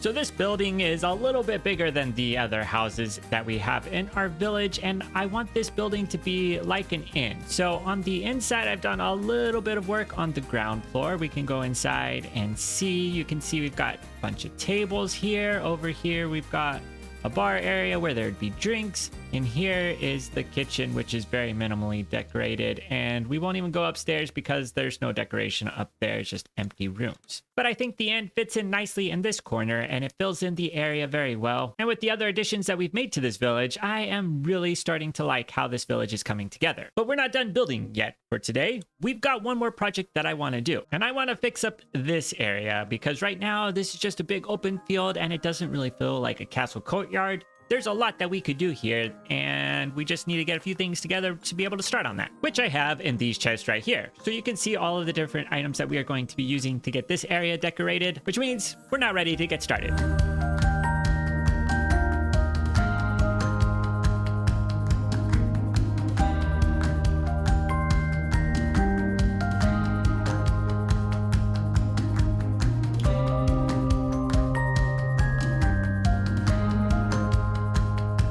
And we now have this courtyard all finished up. We've got a blacksmith over here, which is a little bit different to the one that we built down in the village. We've got some boxes and crates over here. We've got some firewood here. We've got our horse stables, and I actually put some horses in there, which is nice. And then we've got a fountain, which will be our way of getting water from up here in the castle. But I also did a lot of little details around this courtyard. So we've got grass here. We've also been using the leaf litter, not only to have leaves in the corner, but also as a way to transition from the coarse dirt into the stone. And it's just a nice way to merge the brown and the gray. And I really like that. In the back, we've got some simple targets for archery practice. And I think that that is a good use for this long, narrow corridor. And we can see some other examples of using the leaf litter. So just having this line zigzagging across, I think that that worked out really well, and I kind of like that. So I did that here too, and over here as well. I really like the new leaf litter. I really like how this courtyard has turned out. I like this addition to our village. I like this addition to the village. I really like our little marketplace here, and I really like our new sheep pasture. What can I say? I like what I build, and I build what I like. I think we're going to start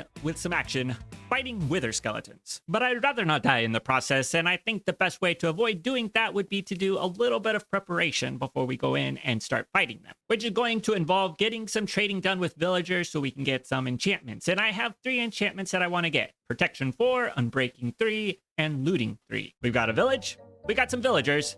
Let's do some trading. And after about 3 hours, I do have all of the trading completed. So there's enchantments on my armor. I've got enchantments on my tools. We are in much better shape. And not only do we have these enchantments, but because we've already gone through and set up the time, we've got these villagers in here that we can trade with. Was it worth spending 3 hours doing that?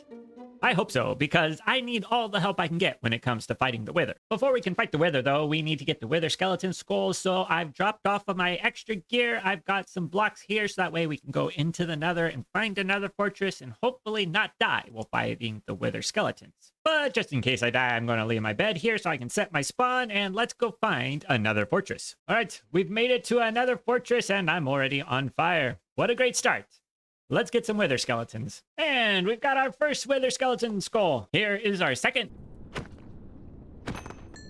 And that makes 3. Now let's see about getting some soul sand, which is right here. And then it's off to face the wither. Right after, we grab a bow, arrows, lapis, a couple diamonds, obsidian, bookshelves, a book, and then craft an enchanting table. Now, if we do a little bit of trading to eventually get to 30 levels, we can enchant our bow and get power 4 by itself. Not great, but we could add Unbreaking to it. And if we trade with a Fletcher, we will have plenty of arrows to be able to fight the wither. Let's do this. All right. And here we go. Let's get this wither fight going in a few seconds. There we go. All right, let's get this guy.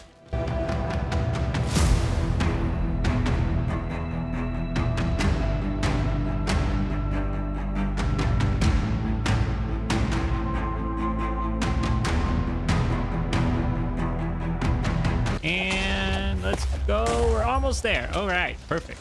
And we've got the nether star, which means we can get a beacon. We now have a beacon, and we didn't go through all of that trouble just to have a nice little bit of decoration in this entryway. The reason that we got the beacon is because we are going to be doing a little bit of digging behind this booth right here. Because I was looking at this little 2x2 section of bookshelves that we have, and I think this would be the perfect spot to have an entrance. And the entrance would lead down into an underground marketplace where we could put a bunch of villagers, so that we would have villagers in this area, but they would be safe from being damaged or harmed by any mob. Before we can start building that though, we gotta first get this entrance fixed up, and then we can get started with the digging. And after spending about an hour collecting up materials and getting the entrance built, this entrance looks exactly the same. And that's intentional. I didn't want to change the way it looks out here. So if we go to this barrel and we can put any item into it, going to open up the door. And then if we go down in here, this button will close it back up, and then this button right here, when we press it, will open it so that we can get back out.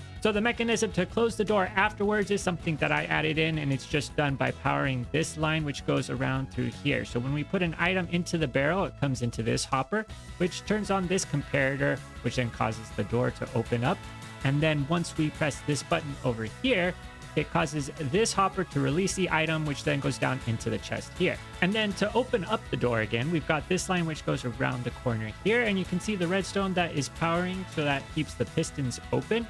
And then once we press the button down there, it pulls this block back for just a moment to allow the door to open and us to get out. Obviously, we are not going to be keeping this space like this. We are going to be doing some work, and I think it's time to get this space all dug out, which is why I've got the beacon set up so that we can have the Instamine available to be able to clear out this space. Let's get to work.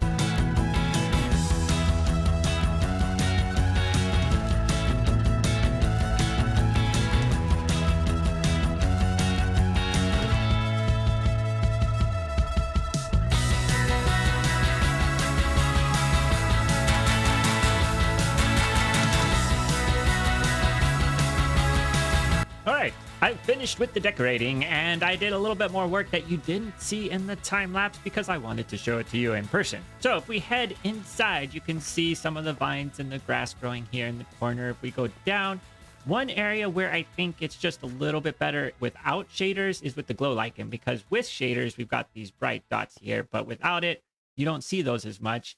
I think it just detracts a little bit from what we've got going on. But if we come down here, you can see this room. So we've got these barrels. I also put these eye blossoms down here. I think that's what they're called. Let's see. Yeah, eye blossoms. And the reason I did that was so that way you could tell it is night down here. And because it is night, it's open. And then if we were to sleep, it's now daytime, and this should close in just a little bit. Let's see. Maybe not. There we go. That took over a minute to wait for that to close, so maybe that's not the best indicator, but at least you'll see how that will actually end up working. If we come down here, you can see I didn't get this decorated because I was running out of barrels, and I couldn't get more barrels because I am all out of wood from crafting up the ones that we have here, because there are a lot of barrels in this room.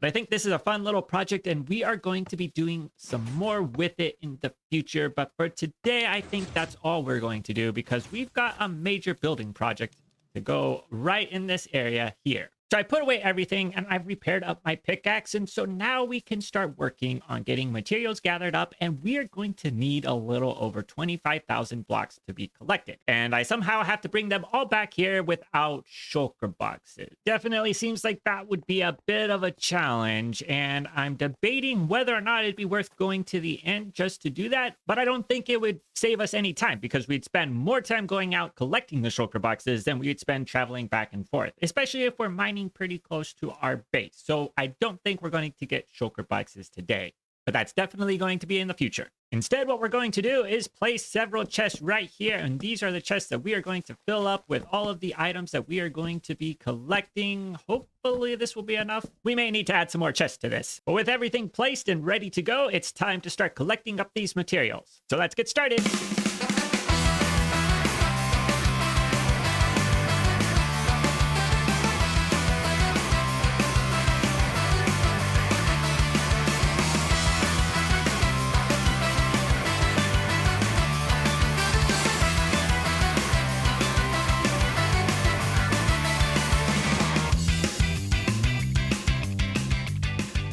Well, I've finally finished collecting up all of these blocks, and it took so long. I feel like I've been trying to collect these blocks all day today, but they are finally here in these chests, and I think we should have everything that we need to get this built without having to go out and get any more materials. Let's get this beacon powered up, and we can get started with getting the building going.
At long last, we can say this castle is completed. There are a lot of fun little things that I've added in. We've got banners out here. We've got flags up here. We've got a catapult on top of this tower. We've got ballista up on top of those towers. This place would be pretty well defended if any of it was functional. But since this is Minecraft, it's purely decorative, and we can go inside and take a look at some of these details in a little bit closer view. Starting with our entrance here, which I just really like how tall and imposing it is once you're at this level. We go inside, you can see our original castle right here, and now we've got this whole courtyard that is pretty open, and that was an intentional design. Because if this castle is actually being used, you wouldn't want to have a bunch of buildings in this space because they'd get in the way. But this space isn't completely empty. Over here, you can see we've got these archways which have a bunch of barrels and supplies over here. And we could go inside, except there's no detail other than some lanterns and staircases that'll take us up to the top level. Over against the wall, we've got some more ballista, and these are just not in use. If we go all the way to the back, you can see we've got this area right here, which right now is just more storage. So I've got lots of barrels here, and you may be able to sense a theme in how I've been decorating today. But if we go to the top of this structure, we've got another catapult, which is going to look out over the river, and you could just imagine. I thought I was going to fall off there, and that's far enough down that I would probably die.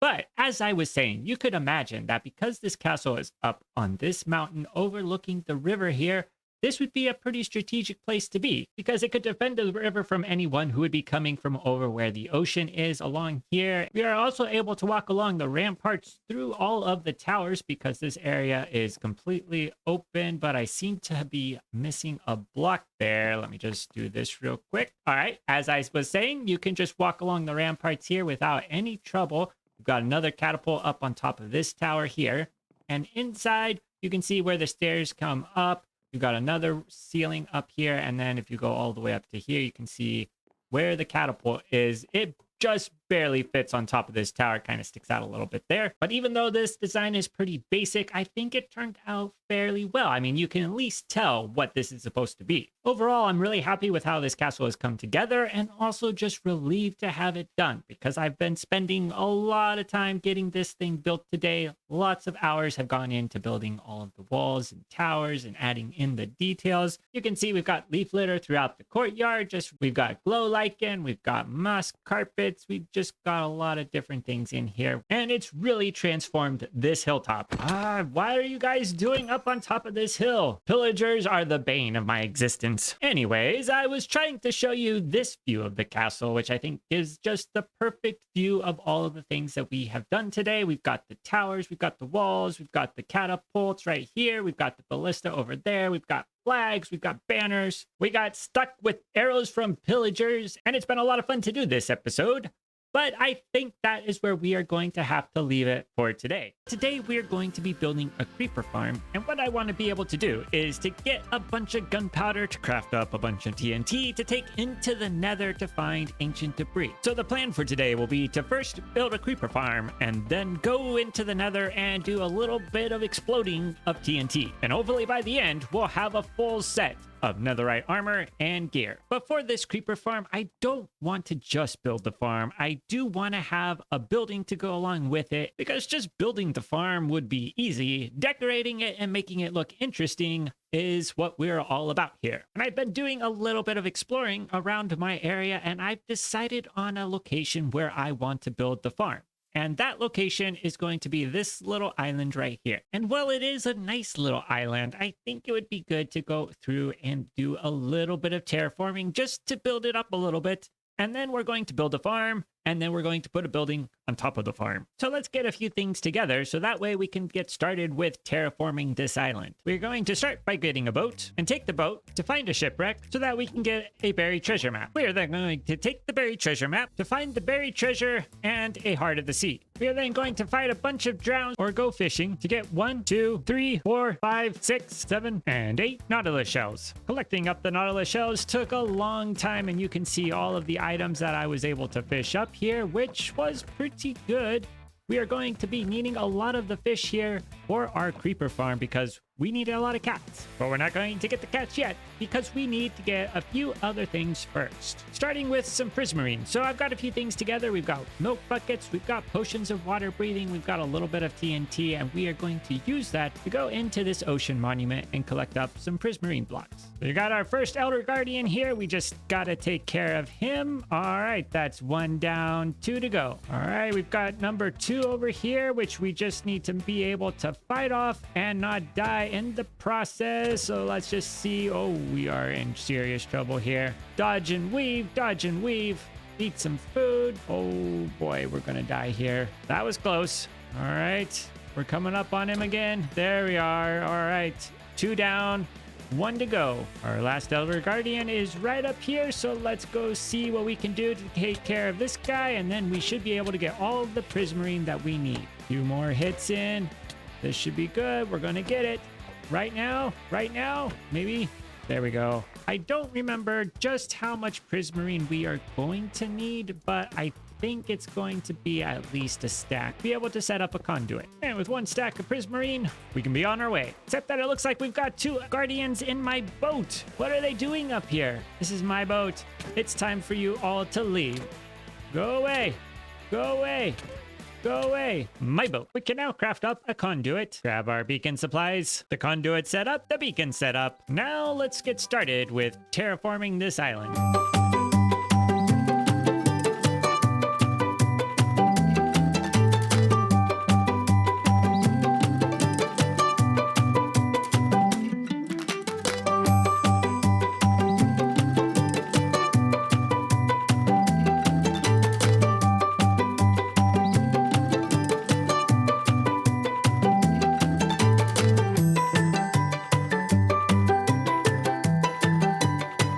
This underwater terraforming has come together very well. I've added in seagrass on top of the mud, and I think the addition of the seagrass goes a long ways to making it seem less like something that has been added in and more like the natural terrain that you would expect to see in a Minecraft ocean. But the terraforming of this island is just getting started. We have a bunch of stuff that we are going to be doing above the waterline, and that includes building the farm and building the building and a little bit more of the island itself. But right now, we don't have any of the materials to do that. So let's get started with getting that all collected up, which is actually going to require some mining because we are going to need quite a bit of cobble, deep slate. We don't have any of that. We're going to need a lot of tuff, and we don't have a lot in here, and we're going to need a lot of stone, and that's all we've got here. So let's get to work collecting up the resources.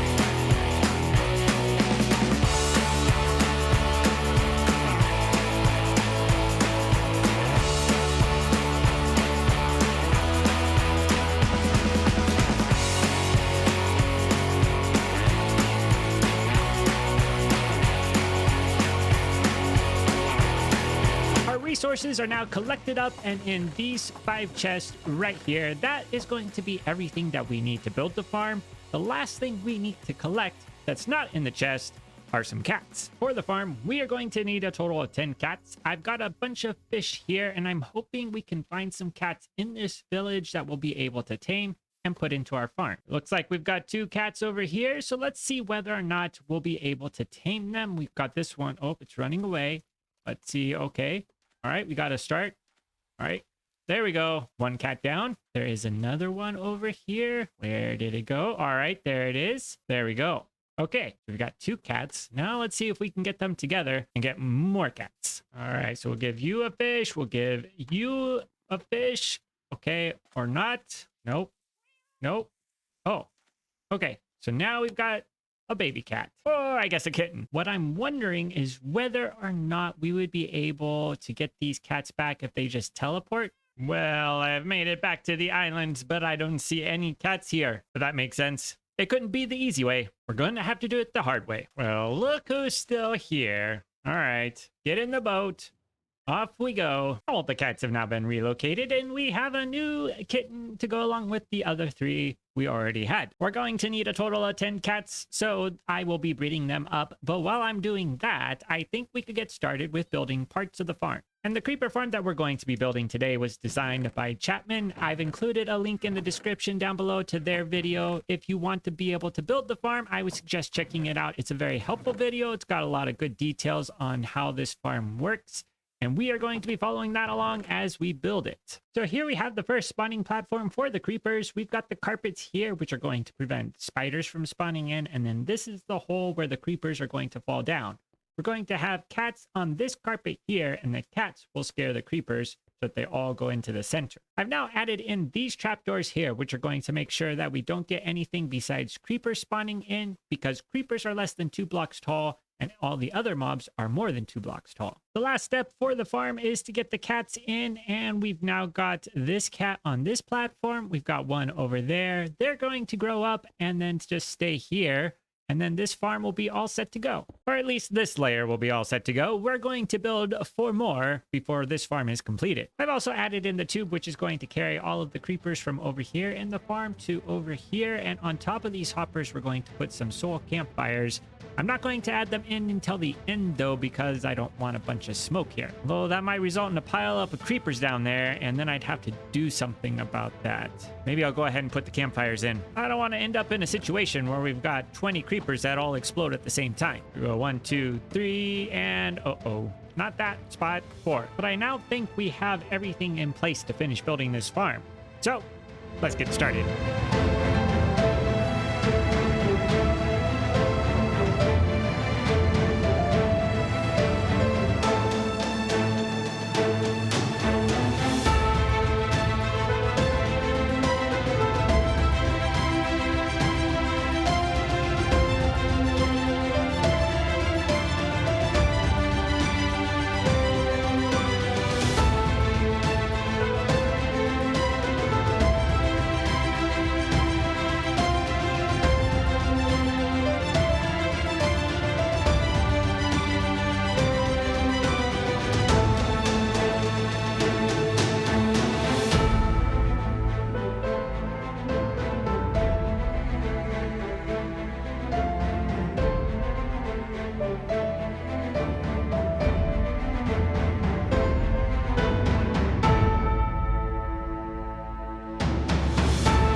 Is now built, and we can take a look at what we've got going on up here. If we go all the way up, we've got this staircase that leads into the farm. The entire island is covered in slabs, so that way it doesn't allow any mobs to spawn down there. This is where the collection of items will be, and we can find them all the way down here in this chest. And then we can go back up the ladders, and we have a staircase that'll take us all the way to the top of the roof. And if we go up here, we've got this central point, and I've got some scaffolding, and we're going to use the scaffolding to go up to a position where we can just hang out and let the farm run. I don't think I have enough scaffolding. I'm a little bit short to get to the optimal height, but I think it'll be good enough just to test this out and see how it's going to work. So we've got our glass here. We're going to place it around. If I can do it without dying, that will be the challenge. So I'm going to place all my items in this barrel, and I'm going to let this farm run for about an hour, and let's see how much gunpowder we can collect.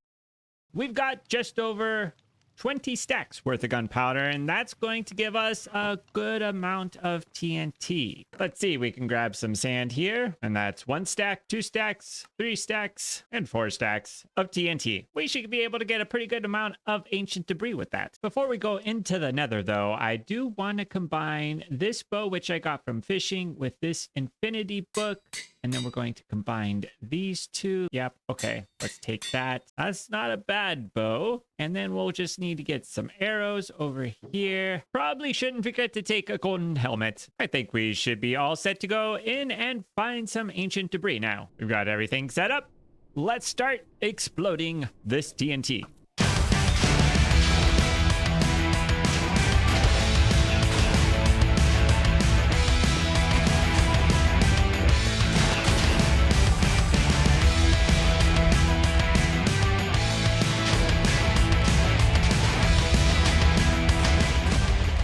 After going through the 4 stacks of TNT, we've ended up with 44 ancient debris, which will be enough to get 11 netherite ingots. But we're not quite finished with the nether. We do need to get a netherite trim, so that way we can use that to upgrade all of our gear. And we're going to need to find a bastion for that. All right, we've found our first bastion, and I'm hoping I can get in and get out without dying, and that we find one of those netherite trims in here. And we've got our first chest. Nothing. Here is our second chest. Still nothing. Well, this bastion was a bust. Let's go see if we can find another one. Here is a second bastion. Let's hope we have better luck with this one. Okay. First chest. Nothing. Second chest. Nothing. Third chest. Nothing. Perfect. Excellent. Great news. All right. This one. Yes. Here we go. We've got one. Do we have another? No, but we could take this one. We could just have another armor trim. We could keep looking for more, but I think I'd rather just craft it up. That will be safer. We don't have to worry about dying if we do that. Let's get out of here with our armor trims and our life. I've got 40 diamond ore here, and I'm hoping that is going to be enough to get us all of the diamonds we need. And I'm using a silk touch pickaxe. We got to use our fortune pickaxe. I think we're going to need about 77 diamonds in order to get all of the armor trims that we want. So let's craft up our netherite ingots. Using the smithing table, we can go through and upgrade all of our gear into netherite gear. And check it out, we are finally back in netherite gear after spending a long time away from it. It is feeling so much better to have all of this upgraded and ready to go. This is my medieval village, which I have been working on for the last 9 episodes in my forever world. During that time, we have made some gradual updates to it, taking it from a simple 5-house village and adding in more houses and different upgrades and a castle and lots of other details. But even though we have made a lot of progress with this village so far, today we are going to be taking it even further. So let's get started. Welcome back, everyone. Today's episode is going to require me to do a lot of work because I have a pretty significant project that I want to do that is really going to transform the entire area, not only around the village, but also inside the village as well. And this is a project that I have been thinking about ever since I started working in this area. And what we are going to be doing today is transforming this border area around the village. One of the reasons why I picked this location to build the village was because it had these cliffs, and I really like the idea of having the village founded in the center of it and almost protected by the cliffs. But I think we could take this terrain and make it look even better. So I've spent about 10 hours this week picking out different colors and shapes and really working to try to make a terrain that's a little bit more unique. And I'm really happy with what I've come up with. And today we are going to focus on getting it built. This is going to be a pretty time-intensive project because not only are we going to be building a lot of terrain, we also need to do a little bit of work of flattening some of these areas out, filling in some areas, and obviously we're going to have to collect a bunch of resources too. Knowing how much work was going to go into this, I did some work on streams to be able to do a little bit of preparation, and hopefully this is going to help us today. So the first thing that I did was go to the end, and we have this ender chest which has a bunch of stuff. So you can see here we've got shulker boxes. Not only do we have shulker boxes, but we also have an elytra, and having an elytra and shulker boxes will definitely save me a lot of time with moving all of the resources into this area. But not only did we go to the end, I also went out and got a bunch of these coral blocks, and we're going to be using the coral blocks with some of the terrain that we're going to be building. So I think I'm going to get my ender chest squared away, and then we can get started with our project for today. So I now got this shulker box, which has got all of the essential tools that I'll need, and we'll be able to carry that around with us. We'll put that into the ender chest. We've got all of these empty shulker boxes, which we're going to be filling with resources today. Now let's take a look at what the plan will be for our project. So from up here on the AFK platform for our gunpowder farm, we have a pretty good view of our medieval village, and this gives us a good idea of what we're going to be working on. What I want to do is go through and take all of the terrain all the way around here, and we're going to be completely changing this to something brand new. But we're not going to stop there. We're also going to do a little bit of work with the terrain around the border of our farmland here. We're also going to be expanding this village. We're going to be adding in some more houses. We're going to be making some pretty significant changes. And by the time we're done, this area, I think, will be completely finished. So I think we're going to break down this project into 3 steps. First, we're going to clear out the terrain that we don't want. Then we're going to get the resources that we do want. And then finally, we're going to build everything. So let's trade with some villagers to repair up our tools, place down the beacon, and get to work.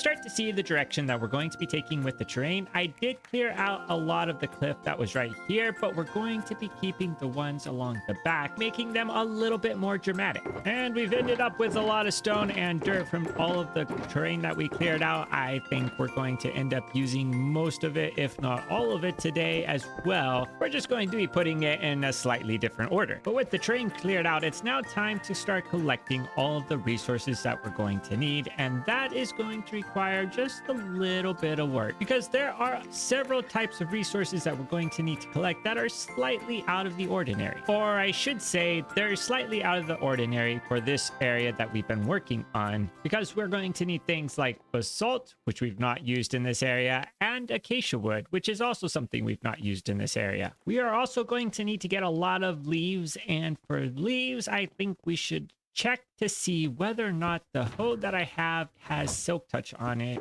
And if not, yep, of course it has fortune on it. That's just perfect. So I guess we'll grab a couple of diamonds and craft up a couple of diamond hoes, because that's definitely the best use for my diamonds. Trade with some villagers again, buy some enchanted books, and apply them to the diamond hoes. In addition to collecting the leaves, we are also going to need to get a bunch of basalt. And one thing that I'm wondering is whether or not I should create just a simple little basalt generator, because I think that might be easier than going into the nether and trying to collect all the basalt we're going to need. So I now have everything I need to build the basalt generator, and we're going to build this where we've got our moss farm and the super smelter. I think this area right here will be plenty to get it built. That space wasn't enough room, so I ended up building it over here, but it's now all ready to go. And I think that means we're ready to get started collecting all of the resources we're going to be using, which I don't have an exact count for, but it's going to be a lot. So let's get started.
I think we now have all of the blocks collected up and crafted up, and that took a long time. I spent about 15 hours collecting blocks. That was an entire day's worth of work, and I have the blocks laid out in these chests right here. Now, it does look a little bit messy, but there is an order to the madness. Over here, we've got the blocks which are going to be used for the terrain around the city. So we've got polished basalt, we've got acacia wood, we've got the coral blocks. We're going to be using the dead variant, so it's going to be gray in color, not this yellow and red. We've got gravel, we've got cracked stone bricks, we've got tough blocks, stone blocks, and andesite blocks. On top of these, we're going to be putting in some other blocks as well. So we've got green terracotta, green wool, and moss blocks. Those are going to be creating some of the vegetation.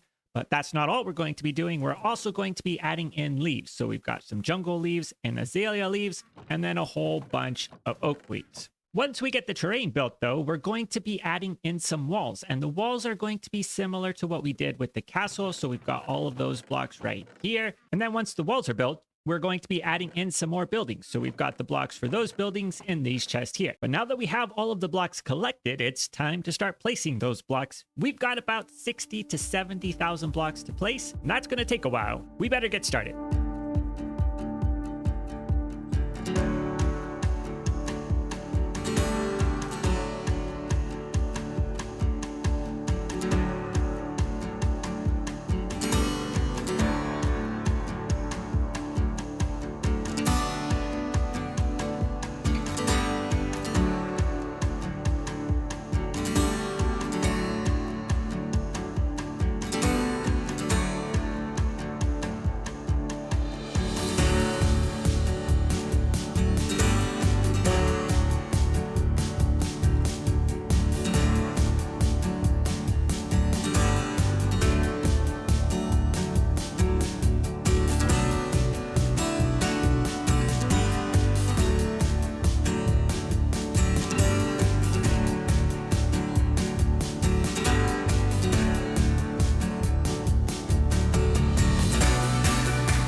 We're back on top of the AFK platform, and what was a short amount of time for you was about 32 hours for me, but I think it was well worth the time. I may be the slowest builder, but in the end, we came up with a pretty good result. And I think that being up here gives us the best view of all of the work that was accomplished here. But as much as we're able to see from up here, I think we should also drop down and take a little bit of a closer view of everything that we've got going on here. Like the rocky seashore, which maybe has a little bit too much coral. I just had a lot of fun placing it, so I kept going. Or we could take a look at this approach into the city, which I think makes a huge difference from what we had before. It's a lot more established. It feels like you're going into something pretty grand with these fire pillar things at the front. Since I don't know the technical name for those, we're going to stick with fire pillar things. So we've got some more fire pillar things here. We've got another fire pillar thing right here. We've got another fire pillar thing right here. There's a couple more here, a couple more over here. And then we have these nice little lookouts that we can take a look at the world around us as well. Once we're done looking out at the world, though, we can head into the city through the city gates. And this is a lot more open than what we had before. So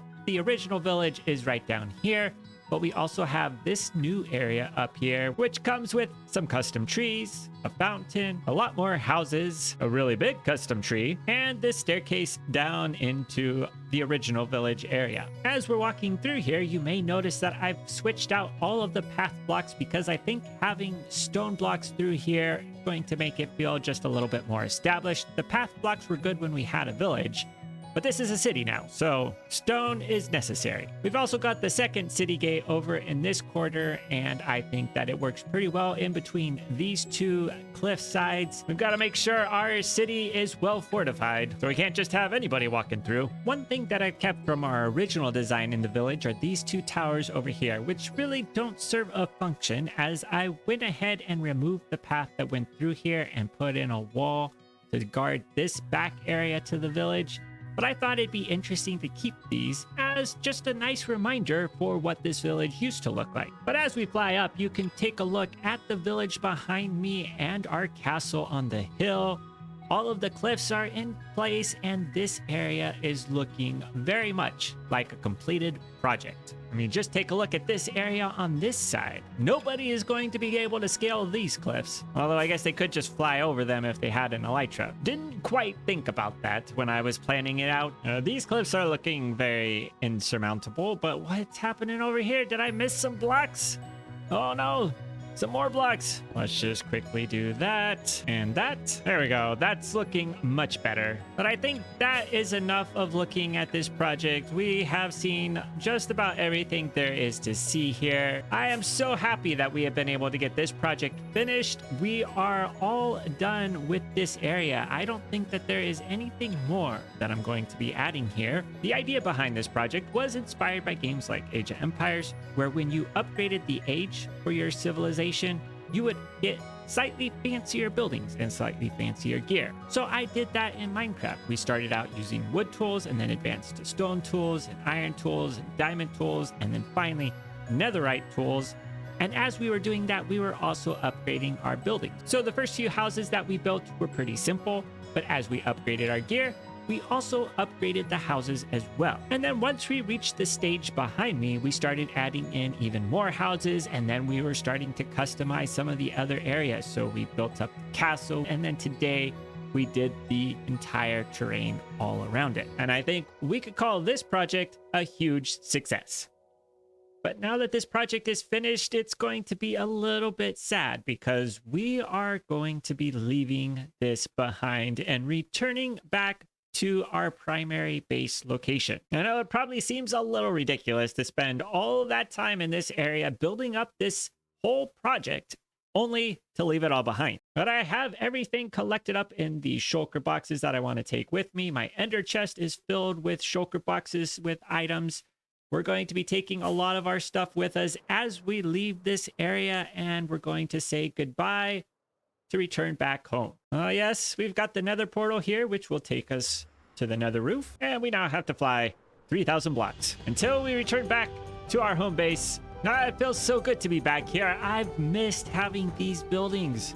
Well, these are some of my favorite projects behind me. We're going to be working in this area next time. I've got some exciting plans that we're going to be doing as we get back to work finishing up this city. But until then, thank you so much for joining me. It's been great having you here. If you enjoyed today's episode, please leave a like. If you want to see more, please subscribe. And until next time, see you later.